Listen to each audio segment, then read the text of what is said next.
Hello, good evening, and welcome to the Chronicles of Hello. Captain Pontos. We have two faces today and four players. This our 20th episode of the current arc. Overall, 84 in a row, aiming for that Long way. nice even 100. Um, so, it has been a few weeks since we had a session. We have had Easter, we've had a bit of illness, we've had Star Wars uh, Celebration. oh yeah, we had people away, so it's been a little while since we've uploaded an episode. But since we last uploaded an episode, we have had a few comments, which is very nice from Wayne Wilkinson. Thank you for that. I wholeheartedly agree with you. I definitely think that I deserve awards for Frenchie, although you you may detect some inspiration from certain well-known comedy types. Media. Yeah. He does right. He's right. He doesn't. He doesn't like that. Like them. He's got the sense of humour that everyone says he should like Python, but he does not like Python. Wow. Okay. Yes. Oh. Really, John Lee doesn't like Python. Oh, I like Python.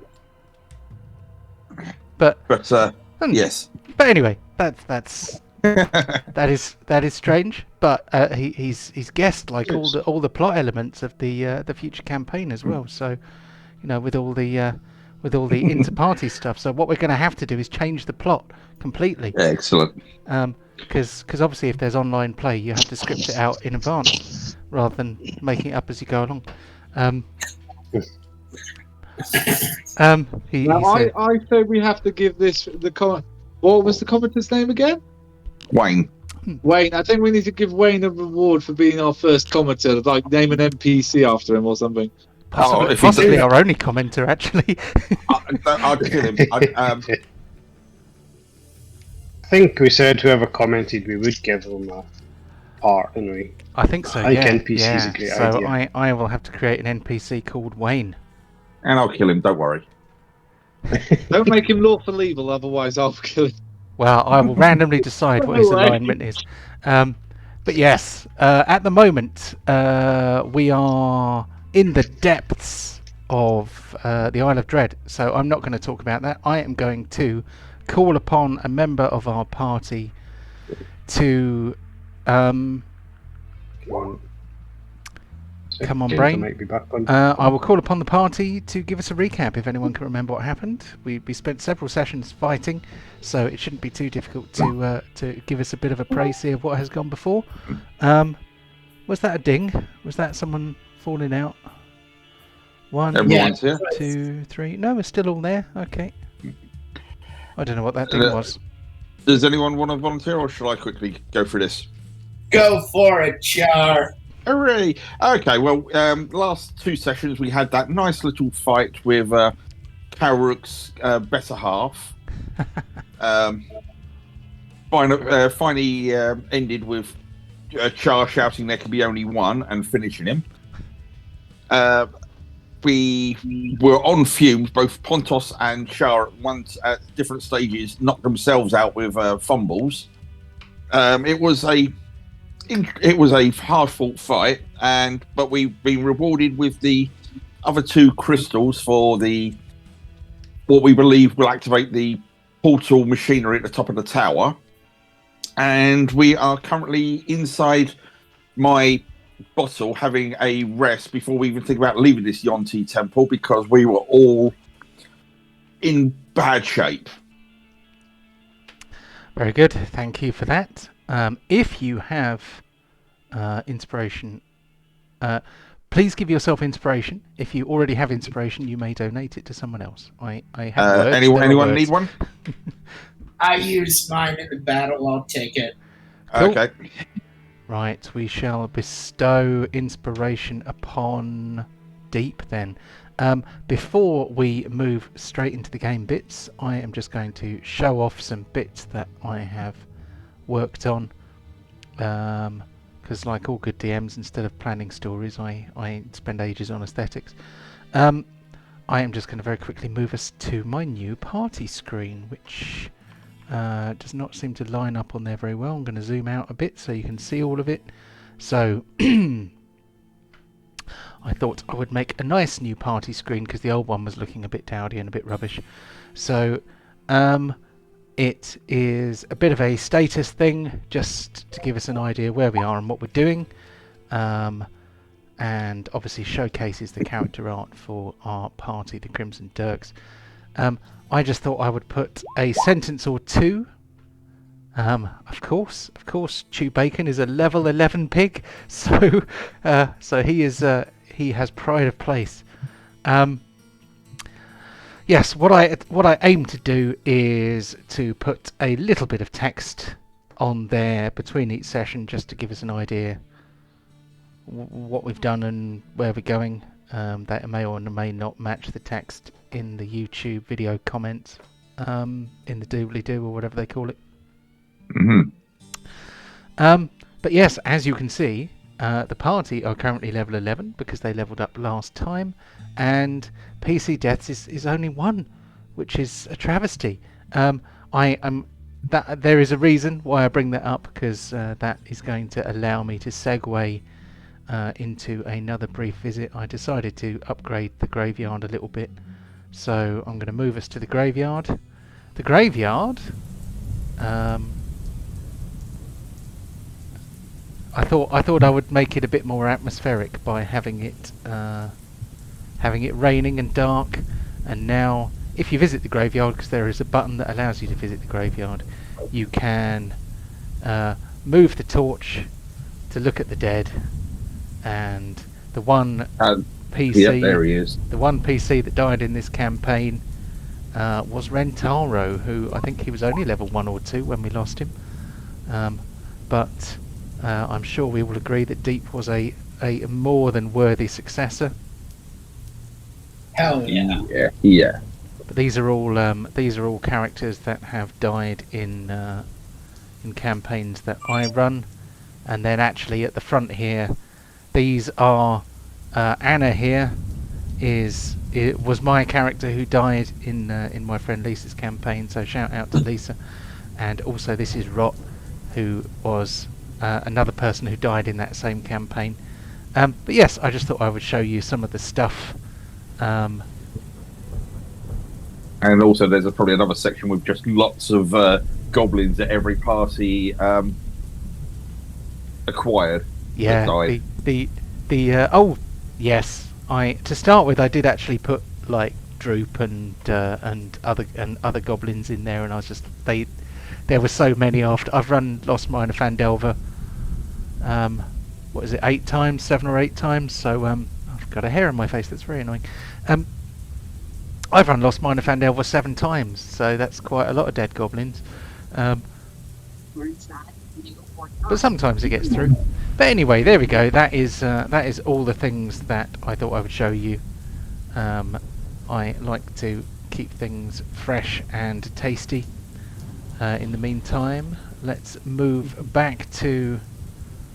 Let's stop the sound of the rain, because it's not raining where you are. No. Well, while we are in here, I'm going to just, as part of the rest, recharge my staff and wands, if that's okay, boss. Of course, do go ahead. So my staff of fire gets 7. That's not too shabby. So, and then the magic missile. Where are you? How many do you get? One of the magic missiles gets D6 plus 1. Okay. So, not as great, but it's still a charge or 2.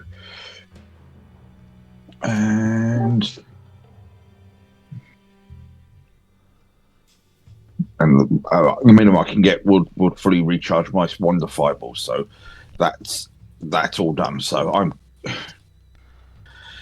but yeah, that's those done. Cool. If you haven't already, please make sure that you are long rested. You all seem to be long rested. So, oh my goodness, something weird is happening. I am going to hit refresh and hope that nothing goes too squirrely. While that's happening, I was just going to say, inside here, like I said, it's for you guys. It's probably a little bit maybe too warm, but for me, I've tried to cool it down as much as I could for you guys. But you see lots of scatter cushions, lots of silks, lots of just sort of comfortable materials to lounge on and rest. You do see in a corner a large dark wood chest that seems to hold all of our acquired funds, rather than trying to walk around with huge pockets full of gold. And there's a couple of hookahs for smoking and relaxing, if that's what you're into. So there's some nice tobaccos that I bought for a second. Pardon? I misheard you for a second. I was very particular when I said hookah rather than hooker. They are both very. There are definitely differences between them. But yeah, so it's sort of compared to where you're sort of normally slumming it. Yeah, when we rest and you guys are slumming it on the floor and I disappear in here. This is sort of where I'm sort of resting while you guys are just making the best of your backpack as a pillow. Oh wow! So stay in here more often. Only if I let you. Well, what we could do is in the future do tin hut and then tin hut over the lamp, so we didn't, so the lamp doesn't get taken. I've done that every time so far because I don't want that risk. But yeah, like I said, it's sort of creature comforts just to make life a little bit easier because I'm so far away from home. But Karirook, how are you feeling after all that's happened? I'm remarkably well, actually. I think a lot has become much clearer lately. But as much as you think that was a good idea about mixing those two potions, that was unbelievably dangerous. That was awesome. But do you know what? It's probably the best decision I've made.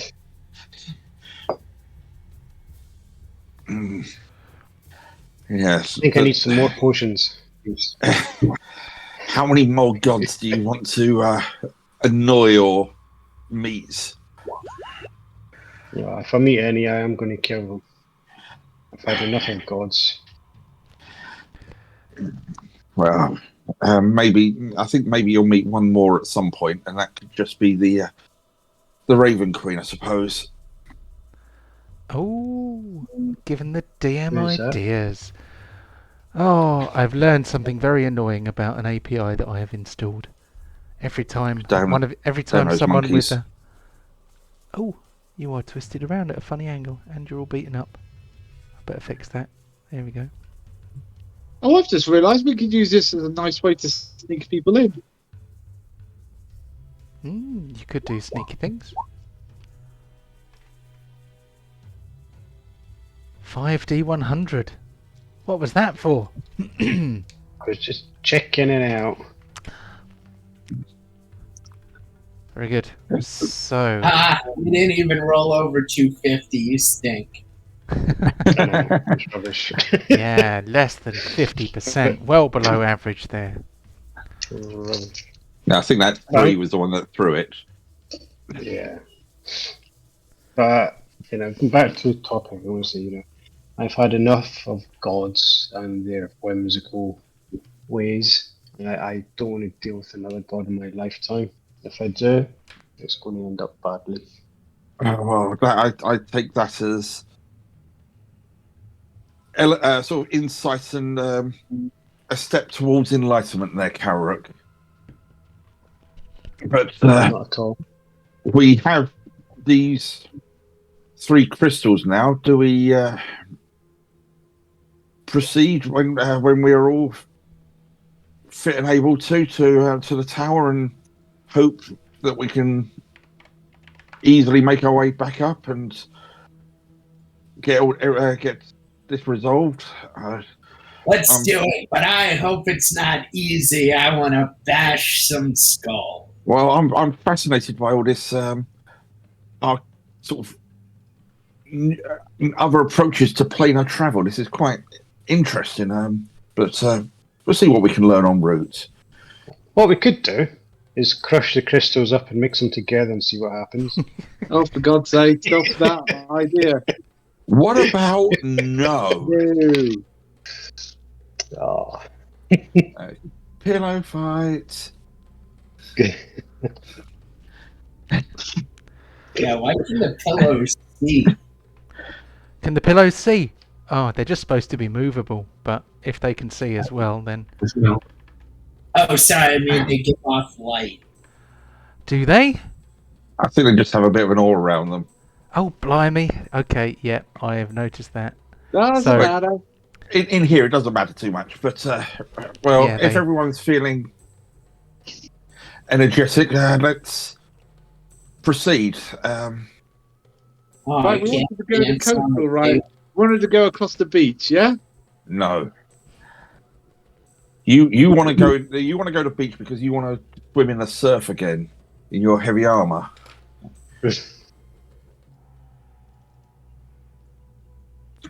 So you find yourselves back in the Inner Sanctum, the temple where you defeated the good version of Karirook.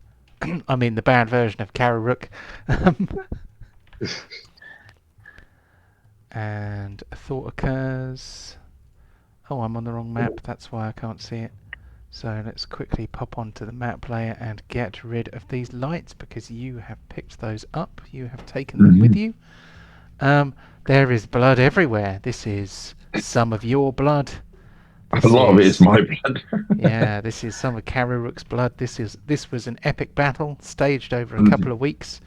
Yes. With a variety of minions and nasties. So if you want to catch up on that, then the previous couple of episodes on YouTube should allow you to take in the mid-season finale fighting against good Karirook. And then how are you going to get out? How far is it to the platform bridge above? I would say that it is 40 or 50 feet, something like that. I can't. I am making that up. If that contradicts something I said before, then apologies. No, but I think that's he fine. flew down. So Yeah. I'll go with boot. Activate my boots of flying. Borin activates the boots of flying, which allows him to fly out. Mhm.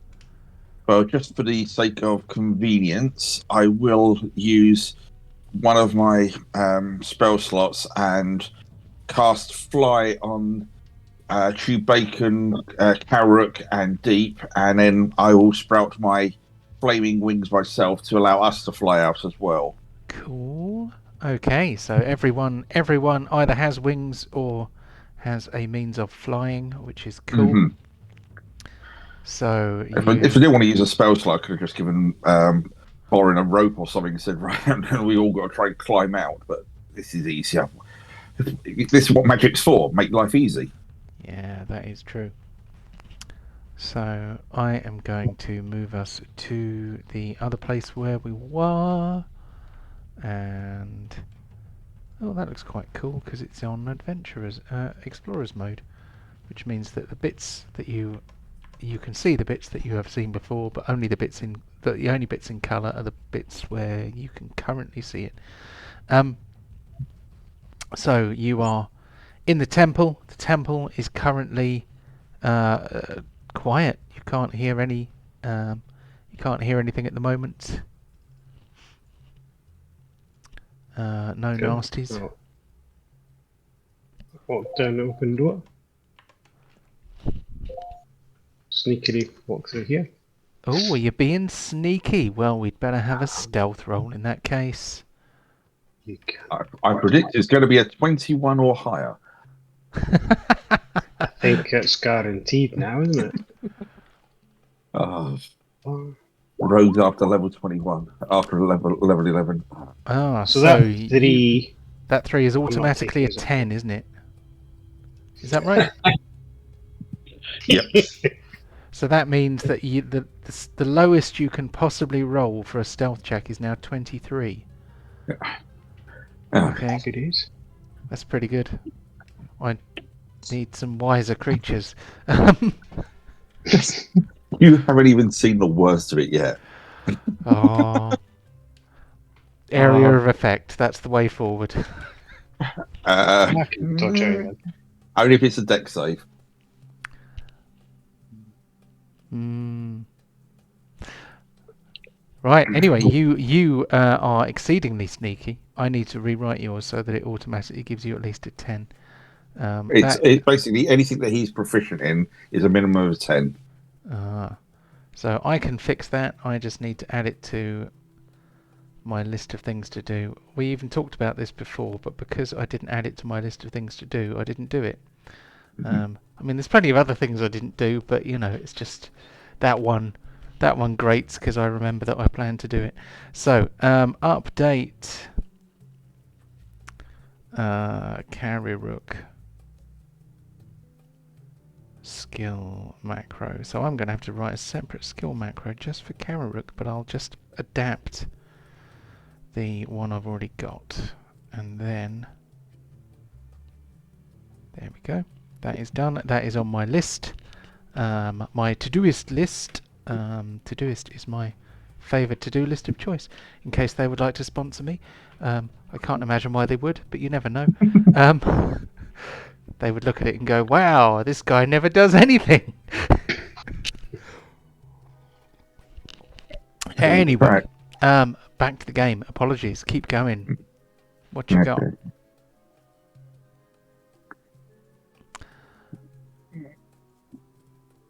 Just gonna keep sneaking about. Sending the pig.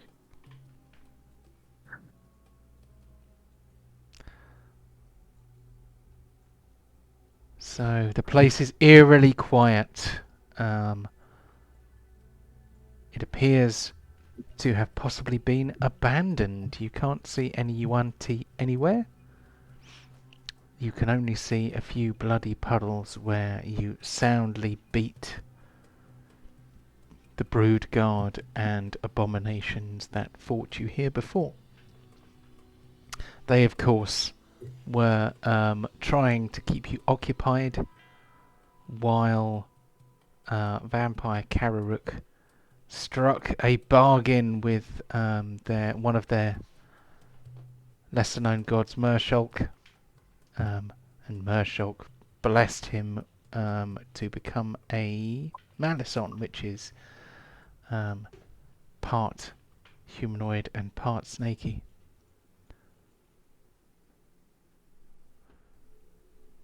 So, Borin has not moved. I mean, Borin can stay there if he likes. I'm not. Is there a roof? Is there a roof? There is a roof over the bit you're in. Okay, well, I'll just step out and just fly like 5 feet off the ground, following them. Okay. So they went this way. To avoid crunchy steps. Cool. Okay, I'm going to take you back to the world map. Bum bum bum. Here we go. Roll20 has a new feature which I actually rather like. Basically now the colour, the shade that appears most in the map becomes the background colour outside the virtual tabletop. Oh, that's cool. And it kind of matches, and also it's got a little shadow at the edge. It kind of makes it look like it's a canvas that's hovering above this. That's cool. This nice background. I quite like it. Yeah, I'm waiting for the overlayer. I'm looking forward to that one. That's the adjustment I would like to see most, because that would allow me to use weather effects more usefully. So this is your area map. We haven't looked at it for a little while, but you are on the Isle of Dread at the Temple Ruins. I think your plan is to move to the Black Tower there to have a bit of a play with the machine at the top of it. So Yep. Yeah. Not the beach. Not the beach. Not the beach. Not the beach. You did previously vouchsafe that you would probably take the jungle path. If you suddenly decide to go via the beach, this session could be incredibly interesting. Somewhat chaotic, perhaps. But assuming that you head out into the jungle, let's see. I need to think of a way of managing time. But I am going to say that you managed to cover a fair distance with impunity. And oh, he's gone. He's come back. He's returned it. Oh, He's going to get a drink. Oh, that's right. You're wearing a dressing gown. That's okay. I'm wearing pajamas. It's It's the British way. It is the British way. Role playing in pajamas. Or the Earl Hepton away. So After go on, mate. After I took, you go first. Go, Michael. Okay, I was just saying after I introduced my future cousins and brother-in-law to game of the Dungeons & Dragons, two of them have actually gone to see the Dungeons & Dragons Honor Among Thieves. So good film. Good. I'm going to watch it in the weekend. No spoilers, please. Yeah, no spoilers. No. I've not seen it yet. have you watched? I will say this: have you watched the cartoon Dungeons & Dragons? I watched that when Yeah. I was a kid. Yeah. Yeah. Well, Fair. one, there's a cameo of them, and two, if you look up how YouTube Dungeons & Dragons Requiem, someone has brilliantly recreated the final script for the unaired episode, and my god, it works. Oh, cool. But anyway, Right, I am going to do a little bit of prep in the background. That's very annoying. I need to disable that because every time I move a token of someone with inspiration onto the map, it says inspiration in the chat. And I'm sure that was... If he doesn't get too tired, I don't know how it works with Frenchie. Can I just have the radar on in case something starts coming towards us? it's only got like a 30-foot range or something, isn't it? Yeah, it's Would not a you very prefer wide nothing? range, but nothing, tra-la-la. Oh, gee. No. Never look at the crotch. Never look at the crotch. It's a The dense lunchbox has forest. landed. Oh, God. The amount of years I was blissfully unaware of that. Then I watched it one evening with some friends, and someone's other half went, "Look at that!" And once you see it, you just cannot unsee it. What are you talking about? David Bowie's bulge in the labyrinth. Oh, right, yeah. Okay. I absolutely loved that film as a kid. I saw that at Great the film. cinema with my Love mum. that bulge. Well, Oh, I was Phil. not really particularly aware of the bulge. That's Yeah, That's that's what it is, codpiece. For years, I was blissfully unaware, and then it got shown as like, God, good job that weren't filmed in 3D. who? Can you give me a marching order? Who's in the lead? Shotgun middle. I'll go first. Who said they would go first? I'll go first, chopping my way through with Frenchie as a early Using it as a warning machete. system. Okay, so Borin's in the lead. Where's everyone else? I think Pontos can go at the back then, just to cover the rear. Pontos is covering his rear. Okay, I'll go No. second. okay. And I'll be off to the side scouting about. Off at the side, scouting about. Okay, we can manage that. And I'll put Char somewhere in the middle between Pontos and Deep. and then I am going to move you into a jungly map. And hopefully the lighting will look alright. So let This me... jungle is massive. Jungle is massive. Oh, you've already got inspiration, so I can't give it to you again. I know, but sorry, it's just whenever I hear people say, "Oh, you're in a jungle," it's just, jungle is massive. I see blood already. Oh, that was from a previous battle. Apologies. I thought I'd got rid of all of that. Obviously, I missed some. Sorry. Wild animals. Wild animals. Yep. There's not a damn T-Rex lurking about, is there?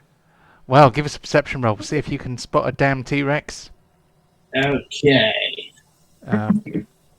Uno momento. Perception. Advantage. Advantage? Do you have special powers of? Oh, okay. Oh, note the new version of the script, which shows you what you rolled first time, so that you can actually see that you did better by using your passive perception. I don't know if we've seen that yet. That might be the first time. I think that is. That's cool. Yeah, and the formatting looks a bit odd though, so I might have to try and fix that. Either way, Would you like a perception check? I would like a perception check for anyone who is attempting to perceive their surroundings. If you're walking around, not really looking where you're going, then you don't have to bother.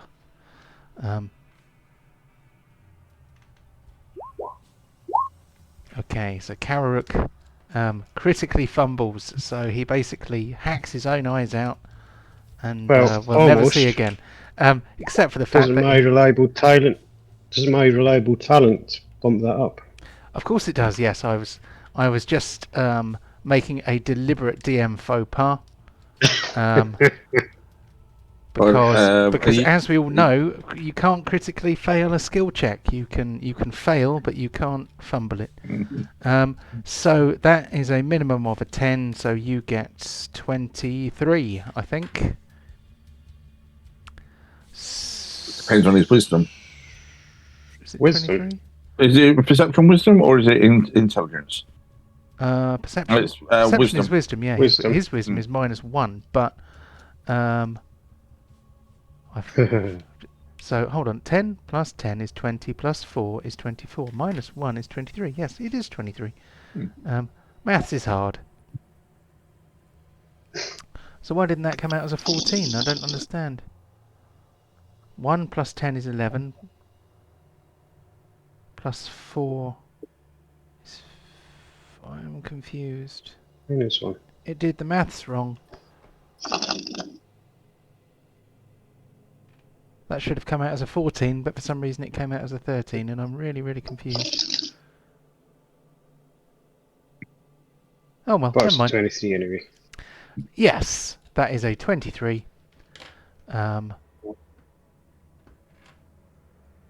How can it get the maths wrong? I don't understand.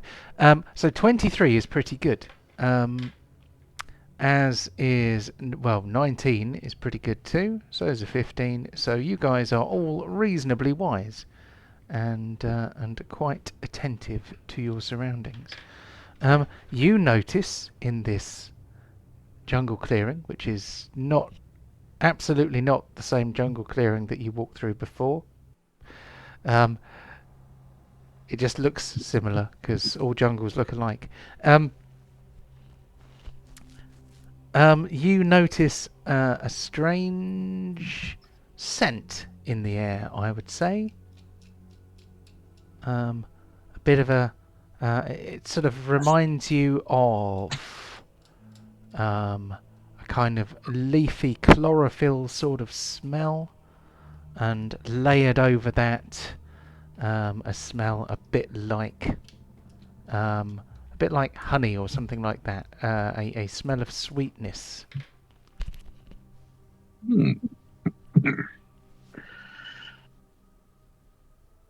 Well, don't get these conditions back home. This is unique. It's still better than that water stuff, but I would say the temperature, it's kind of balmy. The canopy over your head blocks out most of the sunlight. There is a lot of humidity, a lot of moisture, but it's it's quite warm though. So the warmth is probably to Char's taste, even if the moisture isn't. I would like to activate my boots flying, but not to fly directly up into the air or anything. Just to be slightly off the ground, just not to activate any traps or anything like that. That is fine. How often can you activate the boots of flying? Do they have a limitation on use? I think it. No, I think it's a time period, like no more than 2 hours or something a day, or Right. something along those lines. I Well, believe. I've still got assigned boots of striding and leaping, which I think is not the. No, Pontos has got those. Well, what I'm saying is it's in my character section. Okay. Or just delete it then. Okay. Oh, hold on. Do you mean you've got the magic item card on Roll20, or do you mean you've got it on your character sheet? On my items cards. Okay. I have Still want moved me it. to delete? Yeah. I mean, I can delete it. Actually, you can't delete. You can't delete it, but it's gone now. That's fine. And I have just moved the winged boots. Yeah, maximum of 4 hours. That was it. I knew it was something like that. There we go. How long? Maximum of 4 hours. Oh, here we go. Sorry. Yeah. So you should now see that you have the winged boots instead of the boots of springing and striding. One or several shorter flights, each one minimum of 1 minute for the duration. If you're flying, when the duration is 3 feet per round, the boots will gain 2 hours of flying time for every 12 hours they aren't in use. Okay. Okay. Knowing that, then don't worry. I will just be walking on my feet. I was going to say there's no reason. That's pretty. That's pretty generous in terms of the amount. Yeah, but I'll be metagaming if I suddenly start activating them now randomly at this particular moment. So I'll say I'm on the ground. Okay, fair enough. There we go. I'm just going to change who can see that item. There we go. So, sorry, we forgot to swap those around.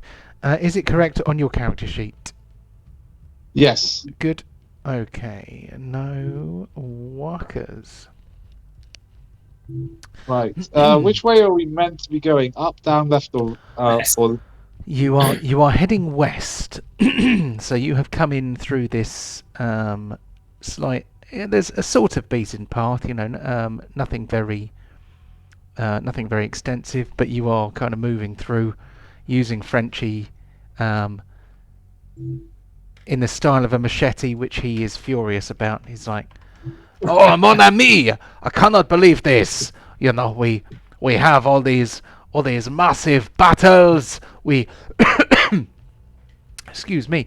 We chop enemies into pieces, and here you have me chopping leaves. I cannot believe the indignity to which we have sunk.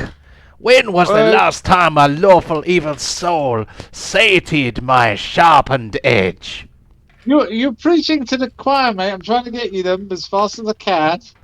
Well, I think we need maybe to start giving out some kind of questionnaire. Maybe we should have a big stack of them, and it could have like 9 boxes, and if they chop the right box, tick the right box, we just chop their head off. Something like that. We need to be more efficient with the murder.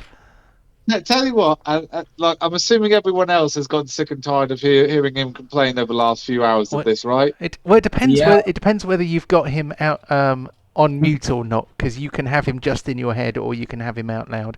Oh no, I'm letting everyone hear this. So you're sharing the pain then.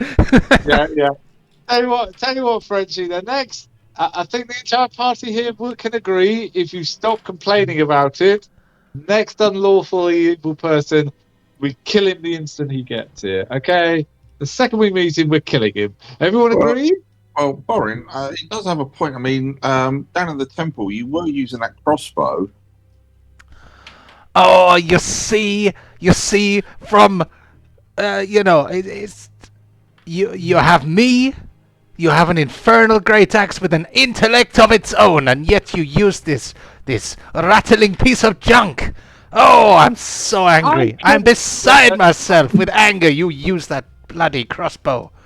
Oh, Well, I do some more stuff.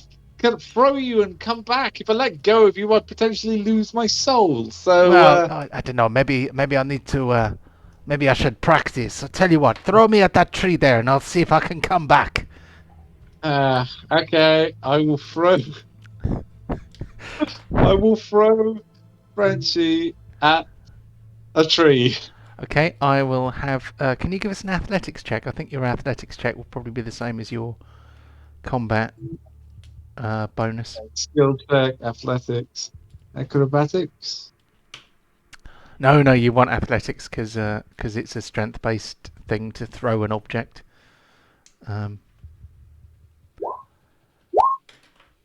Okay, so you throw the infernal great axe and it sticks into the bowl of this tree ahead of you.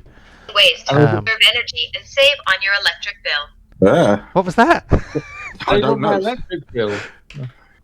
That, and then I hold my hand out like Thor for Mjolnir and just like return. I'm gonna use Mage Hand to try and move the axe back towards him. Okay, how heavy is Frenchie? Because a mage hand allows you to pick up something of what is 10 it? pound. 10 pounds. Yeah, that was the only stumbling block, but I thought it was worth a try. I think he probably weighs more than 10 pounds. He's bloody massive.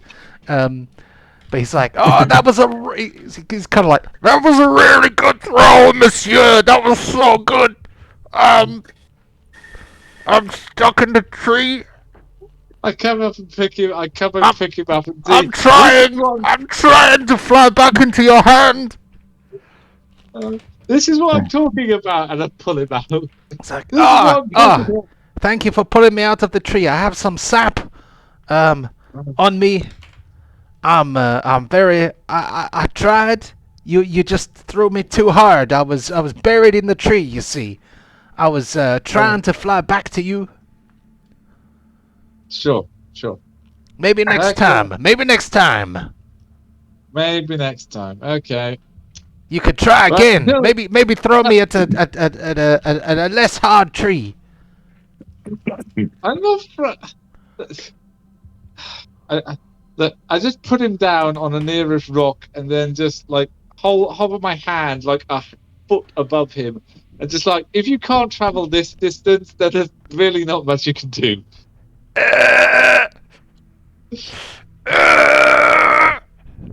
He's really trying.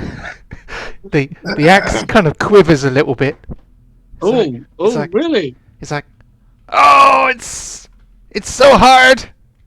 I'm doing my best. I'll pick him up. Okay, well, you just go and give us more opportunity try and pray to the big guy in the sky and ask for more people, relevant people. Okay. I think your axe wouldn't be looking up, Borin. But, No. I will be. You are quite right, Char. I would be invoking the name of Asmodeus. Asmodeus, please send us lawful evil people to kill. Can you sense anywhere? Like, really try, Frenchie. Just max it out. Oh, okay. I will really try, monsieur. Did you just notice that plant moving? What plant?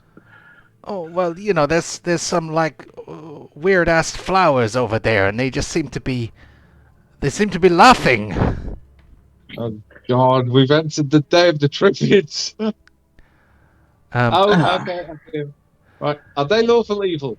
You notice some plants. They look a bit like pitcher plants, but they have long stems. About as thick as a man's wrist. Right, I've seen this anime. This is not going to go. God, that was And not where I was going with this. Anime. Yeah, that's a particular kind of anime there. Uh-huh. So, these Are they- these flowers, the one closest to you, sort of is it seems to be rocking in silent mirth. But now that you have noticed that there is a ring of them about the clearing, that you are inside, they seem to have hostile intent. They sort of turn towards you. They do not take you by surprise, but nor did you take them by surprise, because you were making plenty of noise as you came in. So I am going to do a group initiative. Was I making plenty of noise since I was scouting and being stealthy? Well, you did you roll stealth when you entered this area?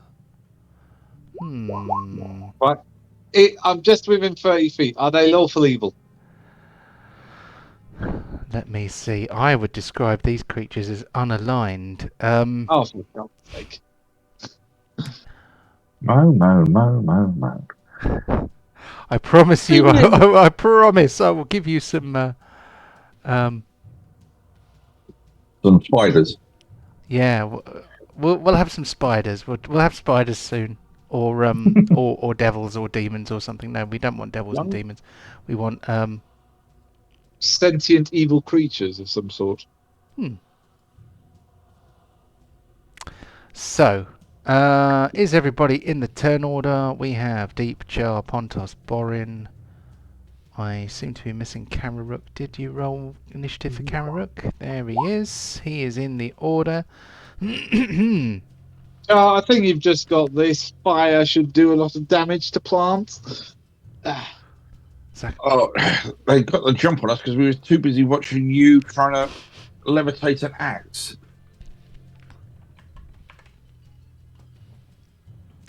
So I think that is probably about as zoomed in as I can get it. Okay. So they. Oh God! And again, these opponents can't be disarmed. Pushing is pointless. I'm a riposte again. Give me some variety. Oh, I am giving you variety. We haven't fought any plant monsters before. This is You new. know what I mean? Yeah. Okay.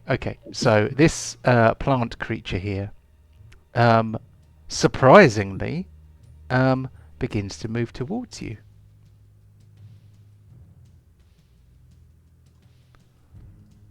And then we move on to Karirook, who, you did say that you were going to be off to one side being sneaky.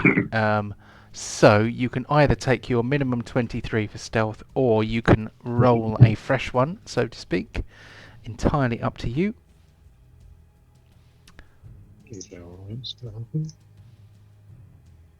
Technically, you can't do any. You can't do any worse than 23. So if you do Joke's better, on you. They got tremor sense. so I mean, you say that. They certainly don't have eyes. I was joking. I don't know what the fucking hell they are. So what is Karirook going to do? So these creatures haven't attacked anyone yet, have they? Not yet. Let me know what your intentions are before you do anything, because I may have a thing. Okay, I'm just going to move out of the way, then hold an action to attack. Which way are you going? I'm going to go up a tree here. Okay. Are you currently standing on the floor? I believe so. Okay.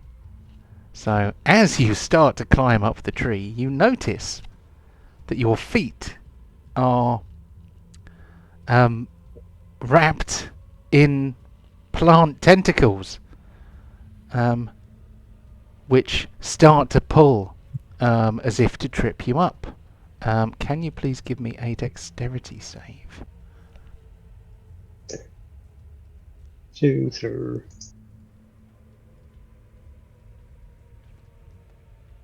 Again, I'm 23 anyway. You succeed.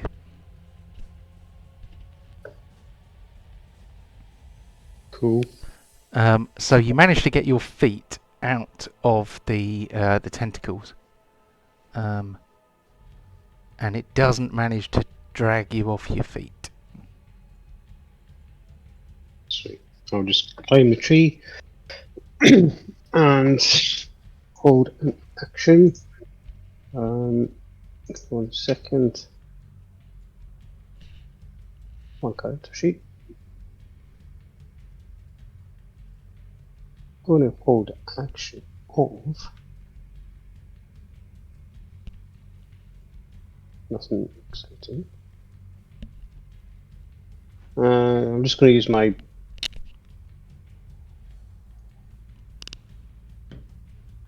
Yeah, I'm just going to hold my action with my blade getting ready. Say it again. You're using your action to. I'm holding my dagger ready to attack. As soon as one of these things come into range, I'm going to jump out of a tree and attack it. Okay. So you have the ice dagger in your hand then. Okay, that's cool. So we move on to another one of these creatures who is going to move towards his closest. What's it? So he is going to move towards Deep. So he shuffles a lot like a Trifid. If you've seen the original 1960s Day of the Triffids, first of all, you're an old bastard, and second of all, what a great film, eh? And how little resemblance it had to the John Wyndham novel, which is in fact a really, really good book.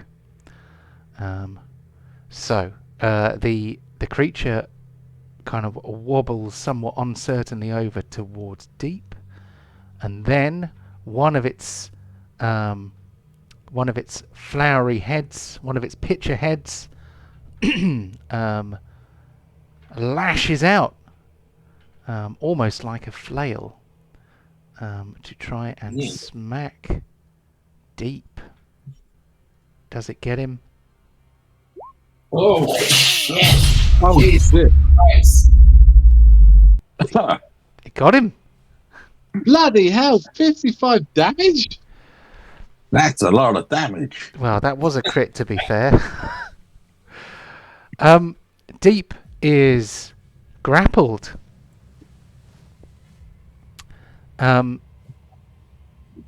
He is grappled and restrained, so he is wrapped up in the tentacles of this thing. It hit him, spilled acid on him, and now it's going to add insult to injury.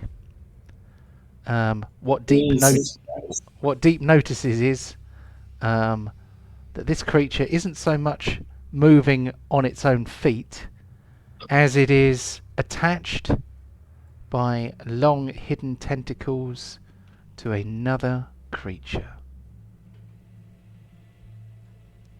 Oh, dear. Oh. That's not good. But at least we have a title. And as this tentacle that's holding on to Deep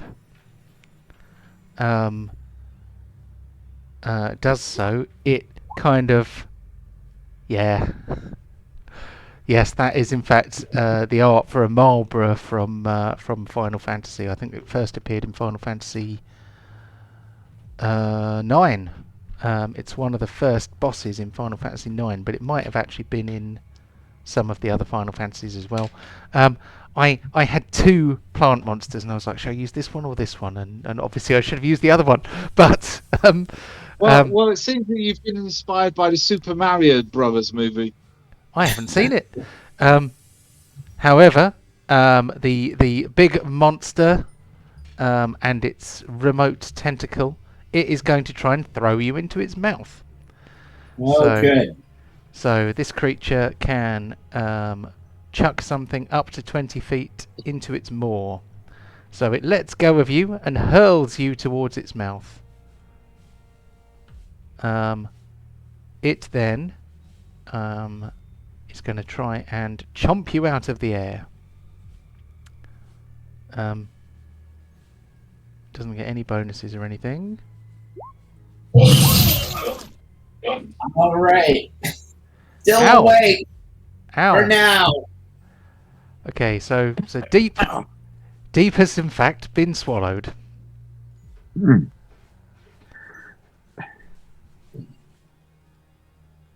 So that was so much worse than I was expecting. DPK. Quick question: is he now no longer, because he's been swallowed? He can't. The tentacle can't hold on to him whilst it's in his stomach. The So therefore, is he tentacle threw him into the mouth, and the mouth went nom and nommed him out of the air. So therefore, can he not? He's no longer grappled or restrained because the tentacle was restraining and grappling him. Well, he is currently blinded and restrained because he can't see. But he isn't grappled. He is in the creature's stomach at the moment, and I am rather surprised by how much damage he took. I'm going to say that he can still cast spells and things like that. We might even let him do an attack because he's unlikely to miss from the inside. Also correct. I'm not sure if it's an auto crit. But where's he going to miss? How's he going to miss? Well, it's not just a case of missing; it's whether you can actually do pierce enough to do damage. It's like that's why attacking a door, you can't miss a door, but whether you actually damage a door, it's one of those weird. Right. Yeah, I mean, just because it will be difficult for him to miss it doesn't mean that he will suddenly do it enormous damage. So he might have advantage to hit because he's inside, but he won't get double damage just because he's in there. So this one is going to start shuffling towards you. It is not within range to hit anything. This one shuffles off towards you as well. We are on to Deep. What would Deep like to do in the belly of the beast? Okay, so I think the only thing I really should do is heal myself, because when it starts digesting me, I am not going to last long. Oh, very nice. Okay, so unfortunately that is my action. I can't cast Spiritual Weapon. Alright, well, I've got a big surprise for him next round, so that's it for me. Cool. Okay, so this one here, Karirook is in the tree, so I don't know whether it will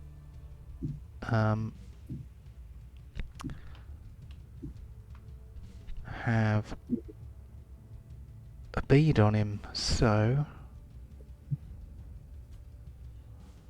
I think it will probably head this way a bit. It is going to have a little chomp on one of you guys, so let's have a look. We will do a D2, 1 for Pontos, 2 for, okay, that was a 1. It's going to try and have a tentacle swipe on Pontos.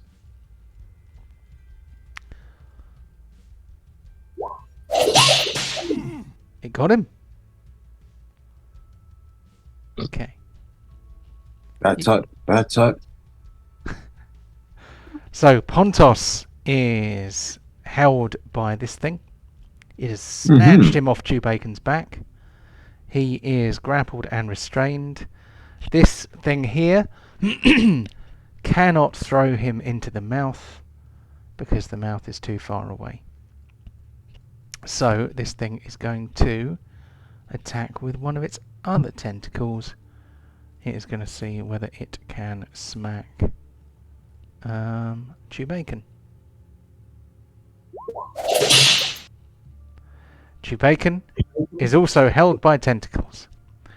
Right, on to Pontos. I do hope I haven't made these things too tough. Well, he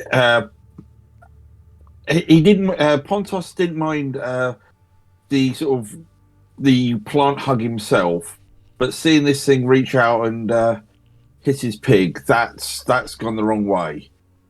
So he's going to grab his great axe and ignite it. Cool. So that is that one, and come on, and this is with disadvantage because I am grappled.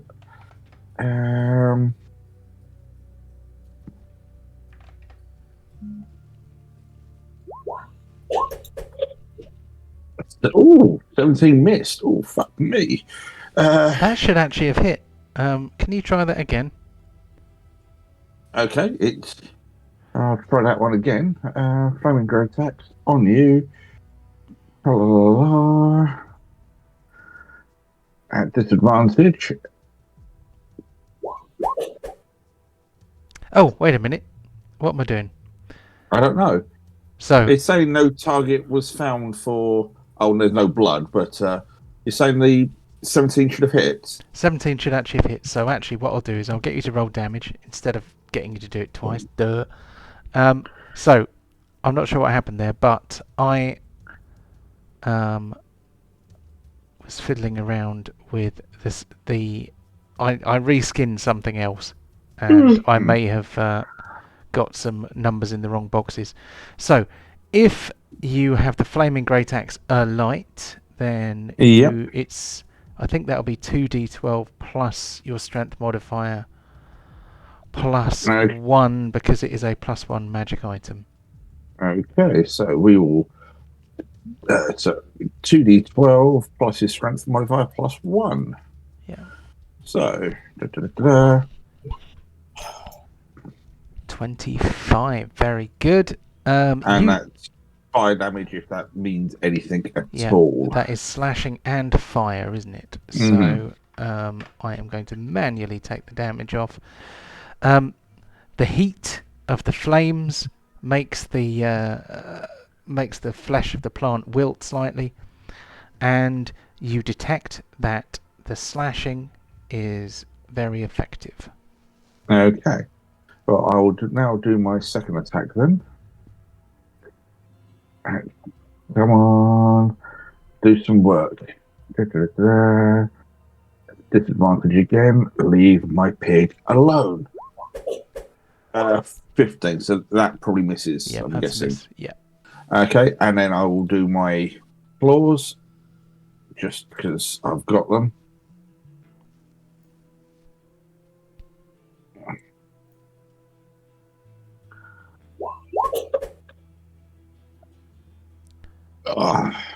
And then the pig will try and kick and gore this thing as well. But so Chewbacca now has 2 melee attacks.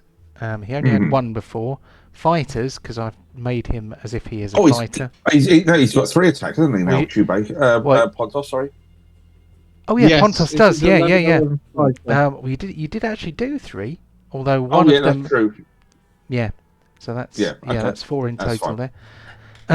Chewbacca is his kind of template, if you like, is a fighter.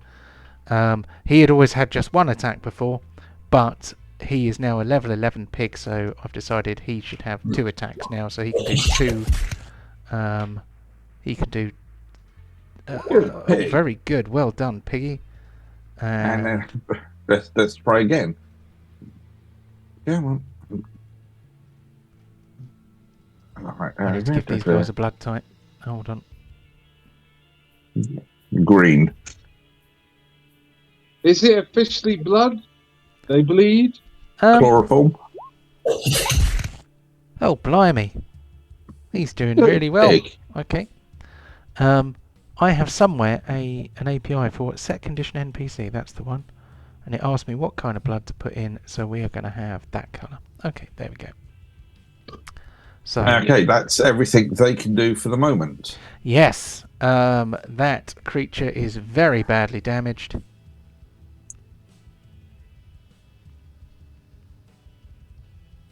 Well, that part of the creature. Well.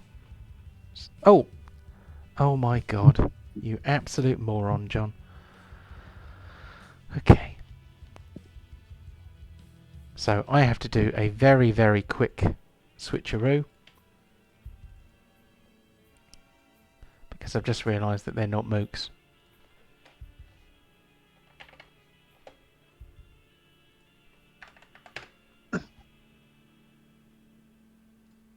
Oh, I just made it so that they all have the same name. Oh, you moron. Oh. So, any of you people at home who know about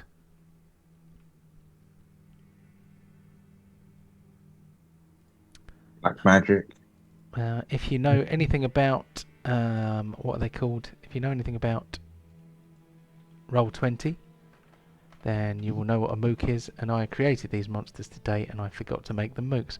So what I need to do is very quickly go through and change a thing. It was going so well. Yeah. What do you mean it was going so well?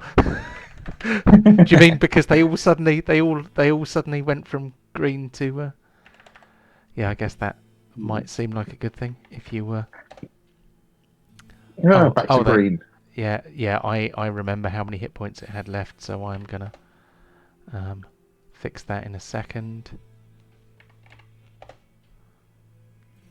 There we go. This one. Right. Save that. Are they all mooks now? That's a mook. That is not a mook. The problem is, if you have multiples of the same creature and you leave hit points as the attribute connected to the bar you're using for hit points, then changing the hit points of one of them changes the hit points of all of them. And that is not what we want, because if that happens, then when one creature gets hurt, they all get hurt. When one creature gets healed, they all get healed. So I am just going to randomise some hit points there, because they all had the same hit points. Now they all have different hit points. There we go. Okay. So I'm looking for a save button and there isn't one because this isn't a Word document. So well done, brain. Okay. I'm now going to move on to Blight Tentacle number 7. Which is going to start moving this way. It has a range of 15 footses. It cannot reach. And why did I say that out loud? Too late now. On to Char. I believe I've heard of this creature before. I think in books it was called an Audrey. Or maybe Audrey 2. I can't remember exactly. It nearly had that for a picture as well. Feed me. Feed Right. me Seymour. So I'm going to Feed me go all night long. Gonna go 5 foot there for now. Okay. Let's look. Right. These plants, this forest was looking nice, but this is unacceptable. I like Deep. He hasn't upset me yet. So at this point, I just kneel down, put my hand to the ground, and I'm going to do a fireball from me. And I can't get the template out. The template is not listening to me. Oh dear. I wonder why not. I was having trouble last week last session with the fireball templates.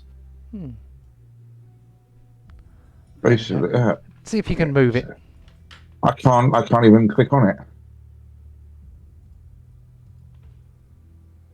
Hold on. Let me see. Oh, okay. You don't have control of it. That's no good. Why do you not have control of it? I know why. It is because give it a go now. It was not set so Okay. that you could control it. It was only set so that you could see it, which is not really what we wanted, was it?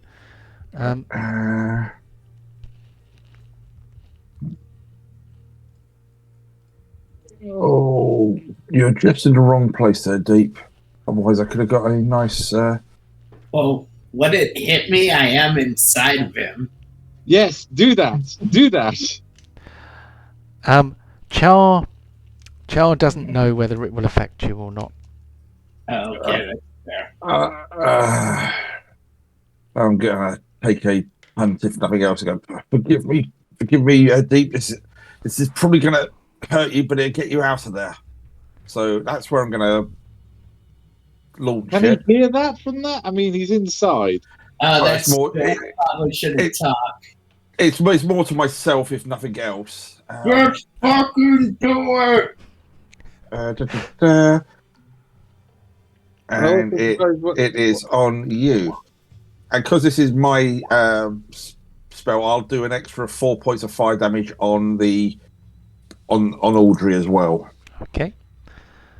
So let's do a group check. So 34 fire damage and then an extra 4 on Audrey. Okay. Half on save thing. Then we apply the damage.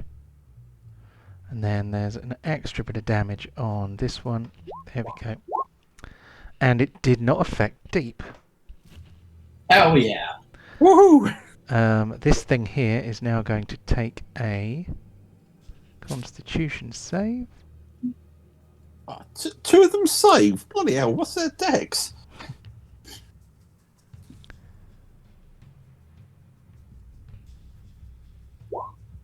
Oh, okay.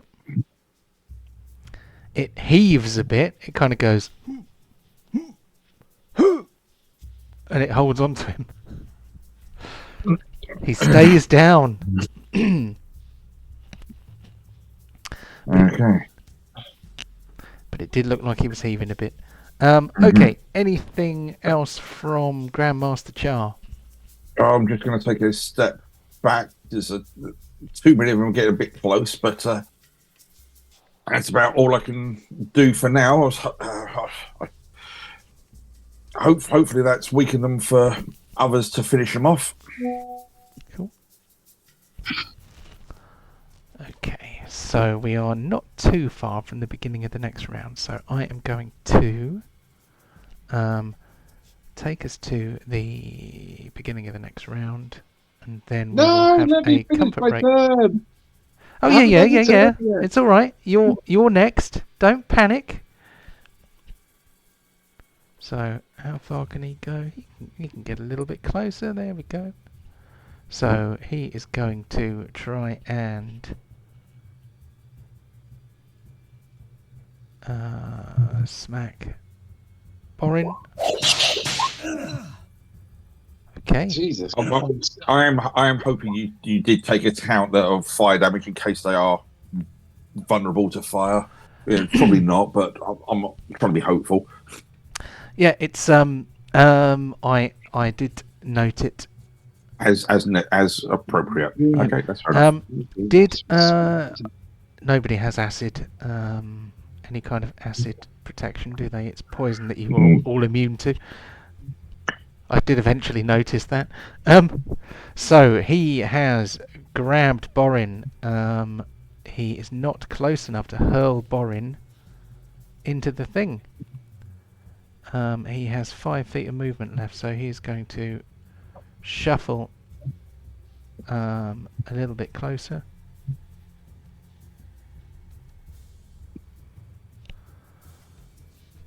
And these guys are all there. I suppose he had better try and smack you.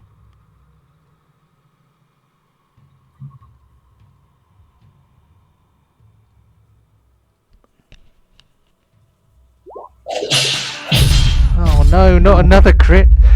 Jesus. It's fine. It's fine. We've got a cleric in our group somewhere. Okay, on to Borin. Okay, quick question. What is the question? If I do a pushing attack, it pushes the person 15 feet away from me. Does that mean it breaks my grappling and restrained? I am not sure you would be able to do that whilst grappled. Well, it's classed as an attack, and it just says my attack is at disadvantage. Let's see. A restrained creature's speed becomes 0 and it cannot benefit from any bonus to its speed. Attack rolls against the creature have advantage. The creature's attack rolls have disadvantage. Disadvantage on dexterity saving throws. Grapple creature speed becomes 0, cannot benefit from blah. Condition ends if grappler is incapacitated. Condition also ends if an effect removes the grapple creature from the reach of the grappler or grappling effect. Oh, okay. So you could try to shove him, but like you said, This. maneuver, pushing attack. When you hit a creature with a weapon attack, you can expend 1 superiority die to attempt to drive the target back. You add the superiority die to the attack's damage roll, and if the target is large or smaller, you must make a strength saving throw. On a failed saving throw, you push the target up to 15 feet away from you. Okay, yeah, you can do it if you want. The attack will have disadvantage because you are grappled, but you can certainly try.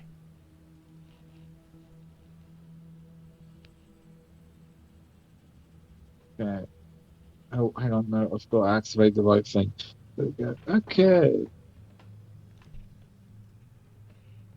Oh, as minor action, I'm activating my shield. Okay.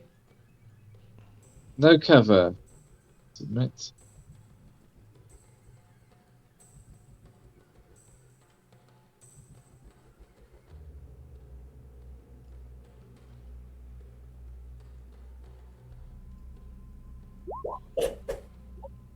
Ooh. Okay. Unfortunate. Here comes attack number 2. At least you don't use your superiority until you hit, so it's something. Yeah.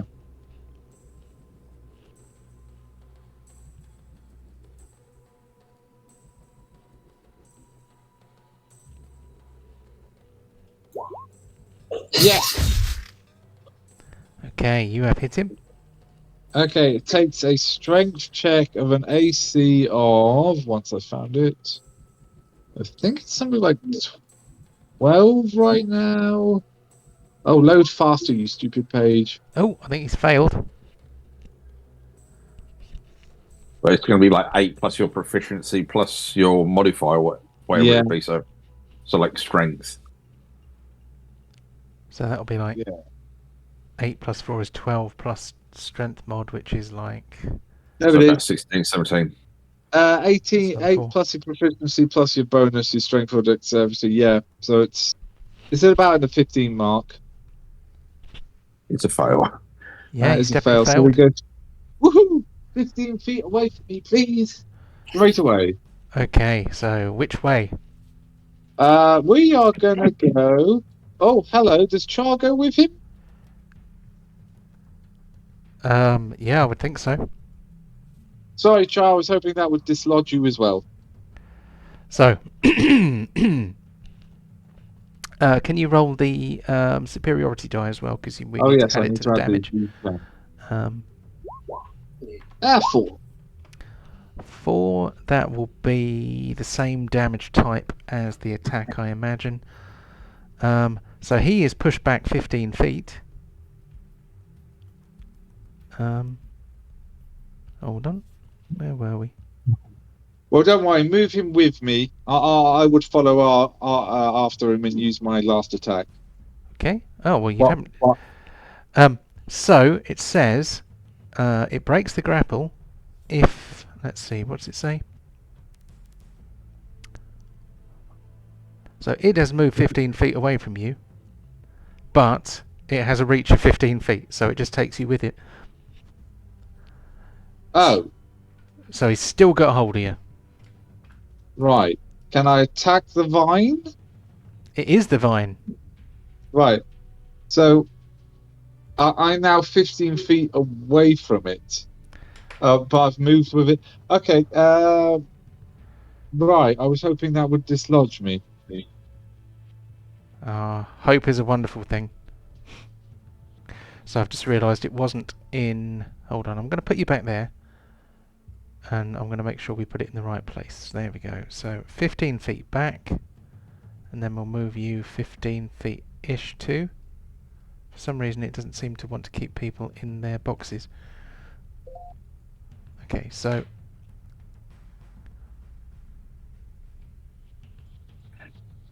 Have I moved it back too far?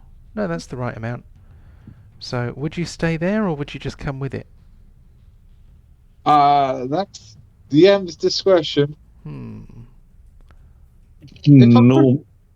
I mean, if I'm pushing away from it, therefore I should separate myself from it. But if it's got a range of 15 feet, Okay, It's up to you, John. We'll put you part way. So you're part way between where you started and where he ended up. So you've shoved him Right. back, and he's like got you now more like at arm's length than right next to you. okay. Well, if I can't detach, then I might as well move in and take the third and final swipe at him at disadvantage. He's still got one bleed to him at least, Oh yeah, that's true. and we are now further away from. Further away from the mouth. Good point. Cool. So what Yes, 2 bleeding damage at least. Yep. What you notice is that your choppy is quite good. Yeah. I just need to adjust, and that's my turn. I just need to adjust my superiority dice. Okay. But hey, that's one way I've used a different superiority dice other than riposte. Huzzah! Huzzah, indeed. What's happened there? Why has it moved it over there? I'm going to close those and see what happens. Oh no! What have I done? So at least you're less the chance of being eaten, Char. Yeah, that's the least of our worries at this point. But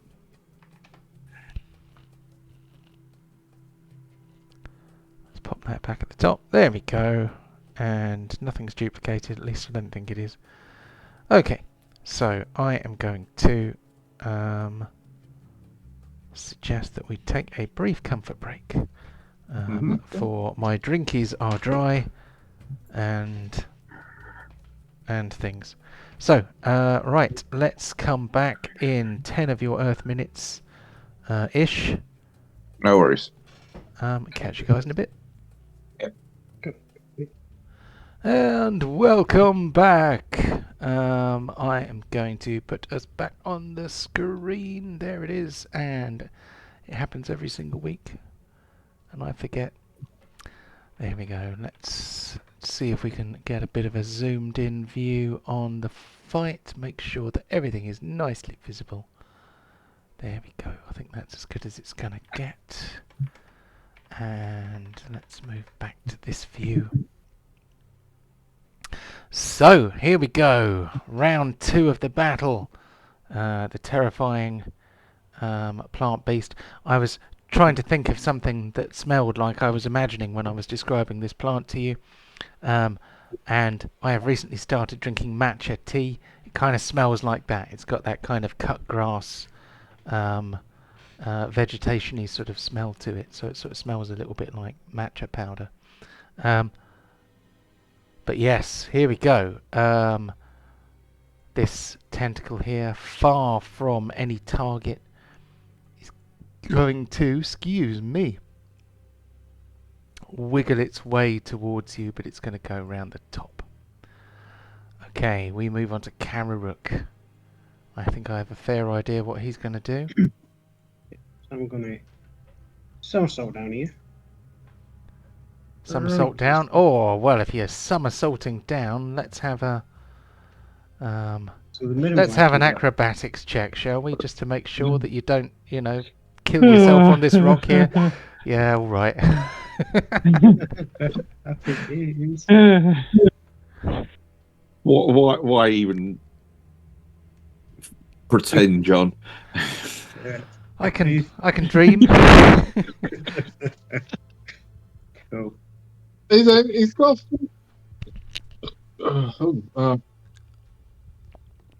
Five. He's got 2.5. What is it? 2.5% chance of failing. Maths is hard. Okay, 5% so chance of failing. 5% chance of failing. so Karirook has dived out of the tree. So, because we're in a hot, sticky jungle forest, Mhm. and these things are plants, I'm guessing my ice dagger would have an effect on them because plants don't like frost, and this is a very frosty dagger. So, could I say yes to fire? They're definitely not fire-based, but I may make an adjustment to the damage based on the type of damage that you do. Quite a lot of damage then. Oh, Ow! Okay, That was a lot of damage. that was a lot of damage. And let's give him a blood type. Because that massive attack and... Ow! Okay. Wow! Oh, So, some slight adjustments. That might be. You find that trying to drive the point of your dagger into the thick flesh of this creature is difficult. It seems as if the piercing damage is less effective than you would like. However, the cold damage appears to be especially effective, and the creature shrinks away from the cold. So you do less damage with your piercing and more damage with your cold, which doesn't really make a great deal of difference. Sneak attack damage is of the same type as the main attack, I think. So sneak attack damage would be piercing damage, wouldn't it? So that is my interpretation, which means that your sneak attack damage, though enormous, is not quite enormous as it would be were it not from piercing. So I have corrected the damage.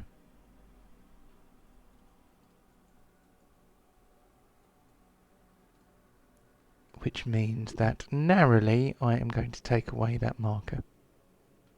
Then I'm going to have a little cough. Then I'm going to ask Chris what he would like to do next. I'm going to use my cunning action, step back a little bit, and hide again. Okay. Self. Don, maybe you should ask your wife to make you a Nyquilada. A Nyquilada? That sounds vicious. just because you cook chicken in that stuff now,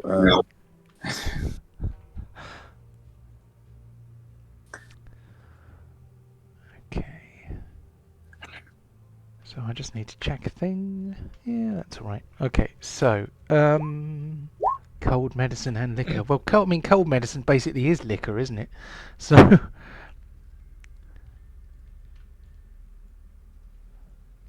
right. So this tentacle here does not rely on vision to see. Does that mean? Not just vision, it's science as well. So it can hear me. I don't know where I am. Alright, where anyone is. Maybe it can smell you.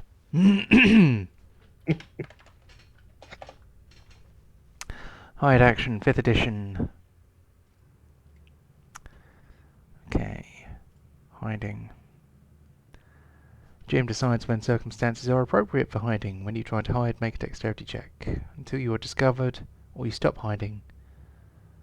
An invisible creature, hold on, can always try to hide. Signs of its passage may be noticed, and it does have to stay quiet.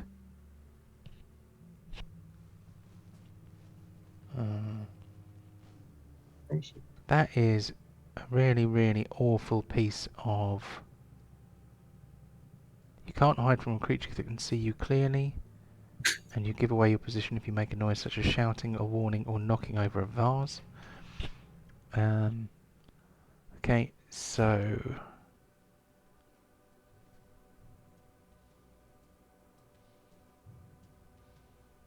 Okay, well, you are, for now, safe. But how long that will last, who can say? So this one moves closer. We move on to this one here. Does he have somebody to chomp on? He does not, so he's going to move this way. We move on to number 4. He does not have anyone to chomp on, but he moves in.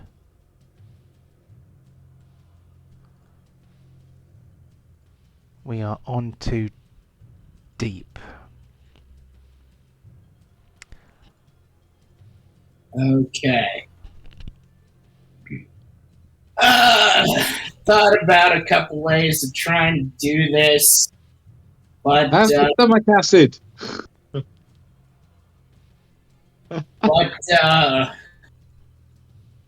I think the best way is with this spell, and I have a third D12 now, so I'm just gonna bong a bit. Ooh, Okay, that 3d12. that was not great. But because I only used my cantrip, I'm gonna have the Mayo bail me out. Oh, upcast to level 4. So the Mayo can definitely attack. Let's put the Mayo outside the ring, unless you want it to appear inside with you. I want it to be hovering above. Okay, so it is hovering above, outside the creature. Oh, that is a fairly hearty smack. Ooh, it hit him so hard he peed. I hadn't even thought of that. I was...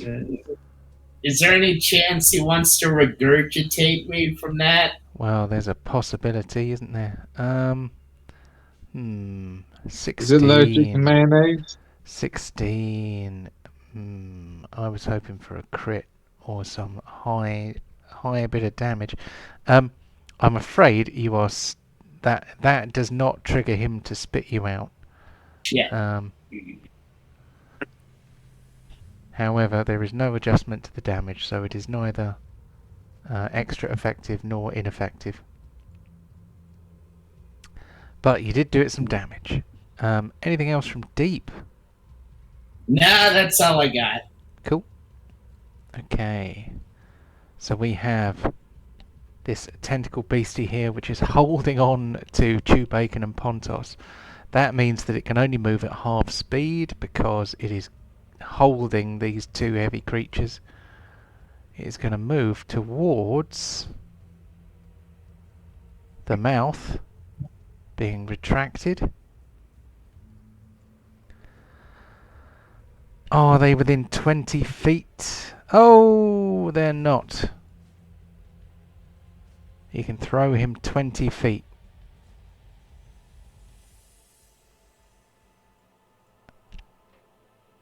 So, they are not close enough to be hurled. They are being squished and dissolved at the same time, though.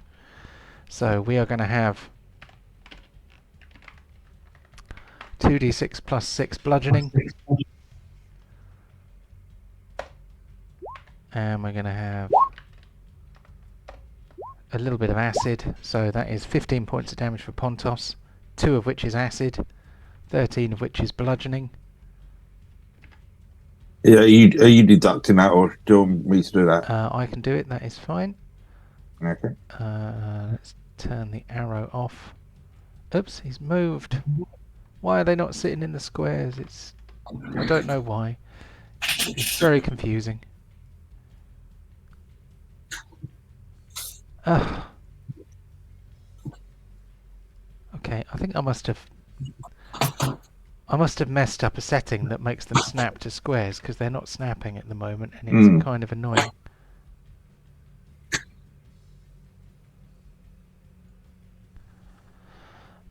Anyway, that'll do. So this is for... Oops, hold on. 25. So 25 for Chew Bacon. I don't think Chew Bacon has any kind of immunity to acid, does he?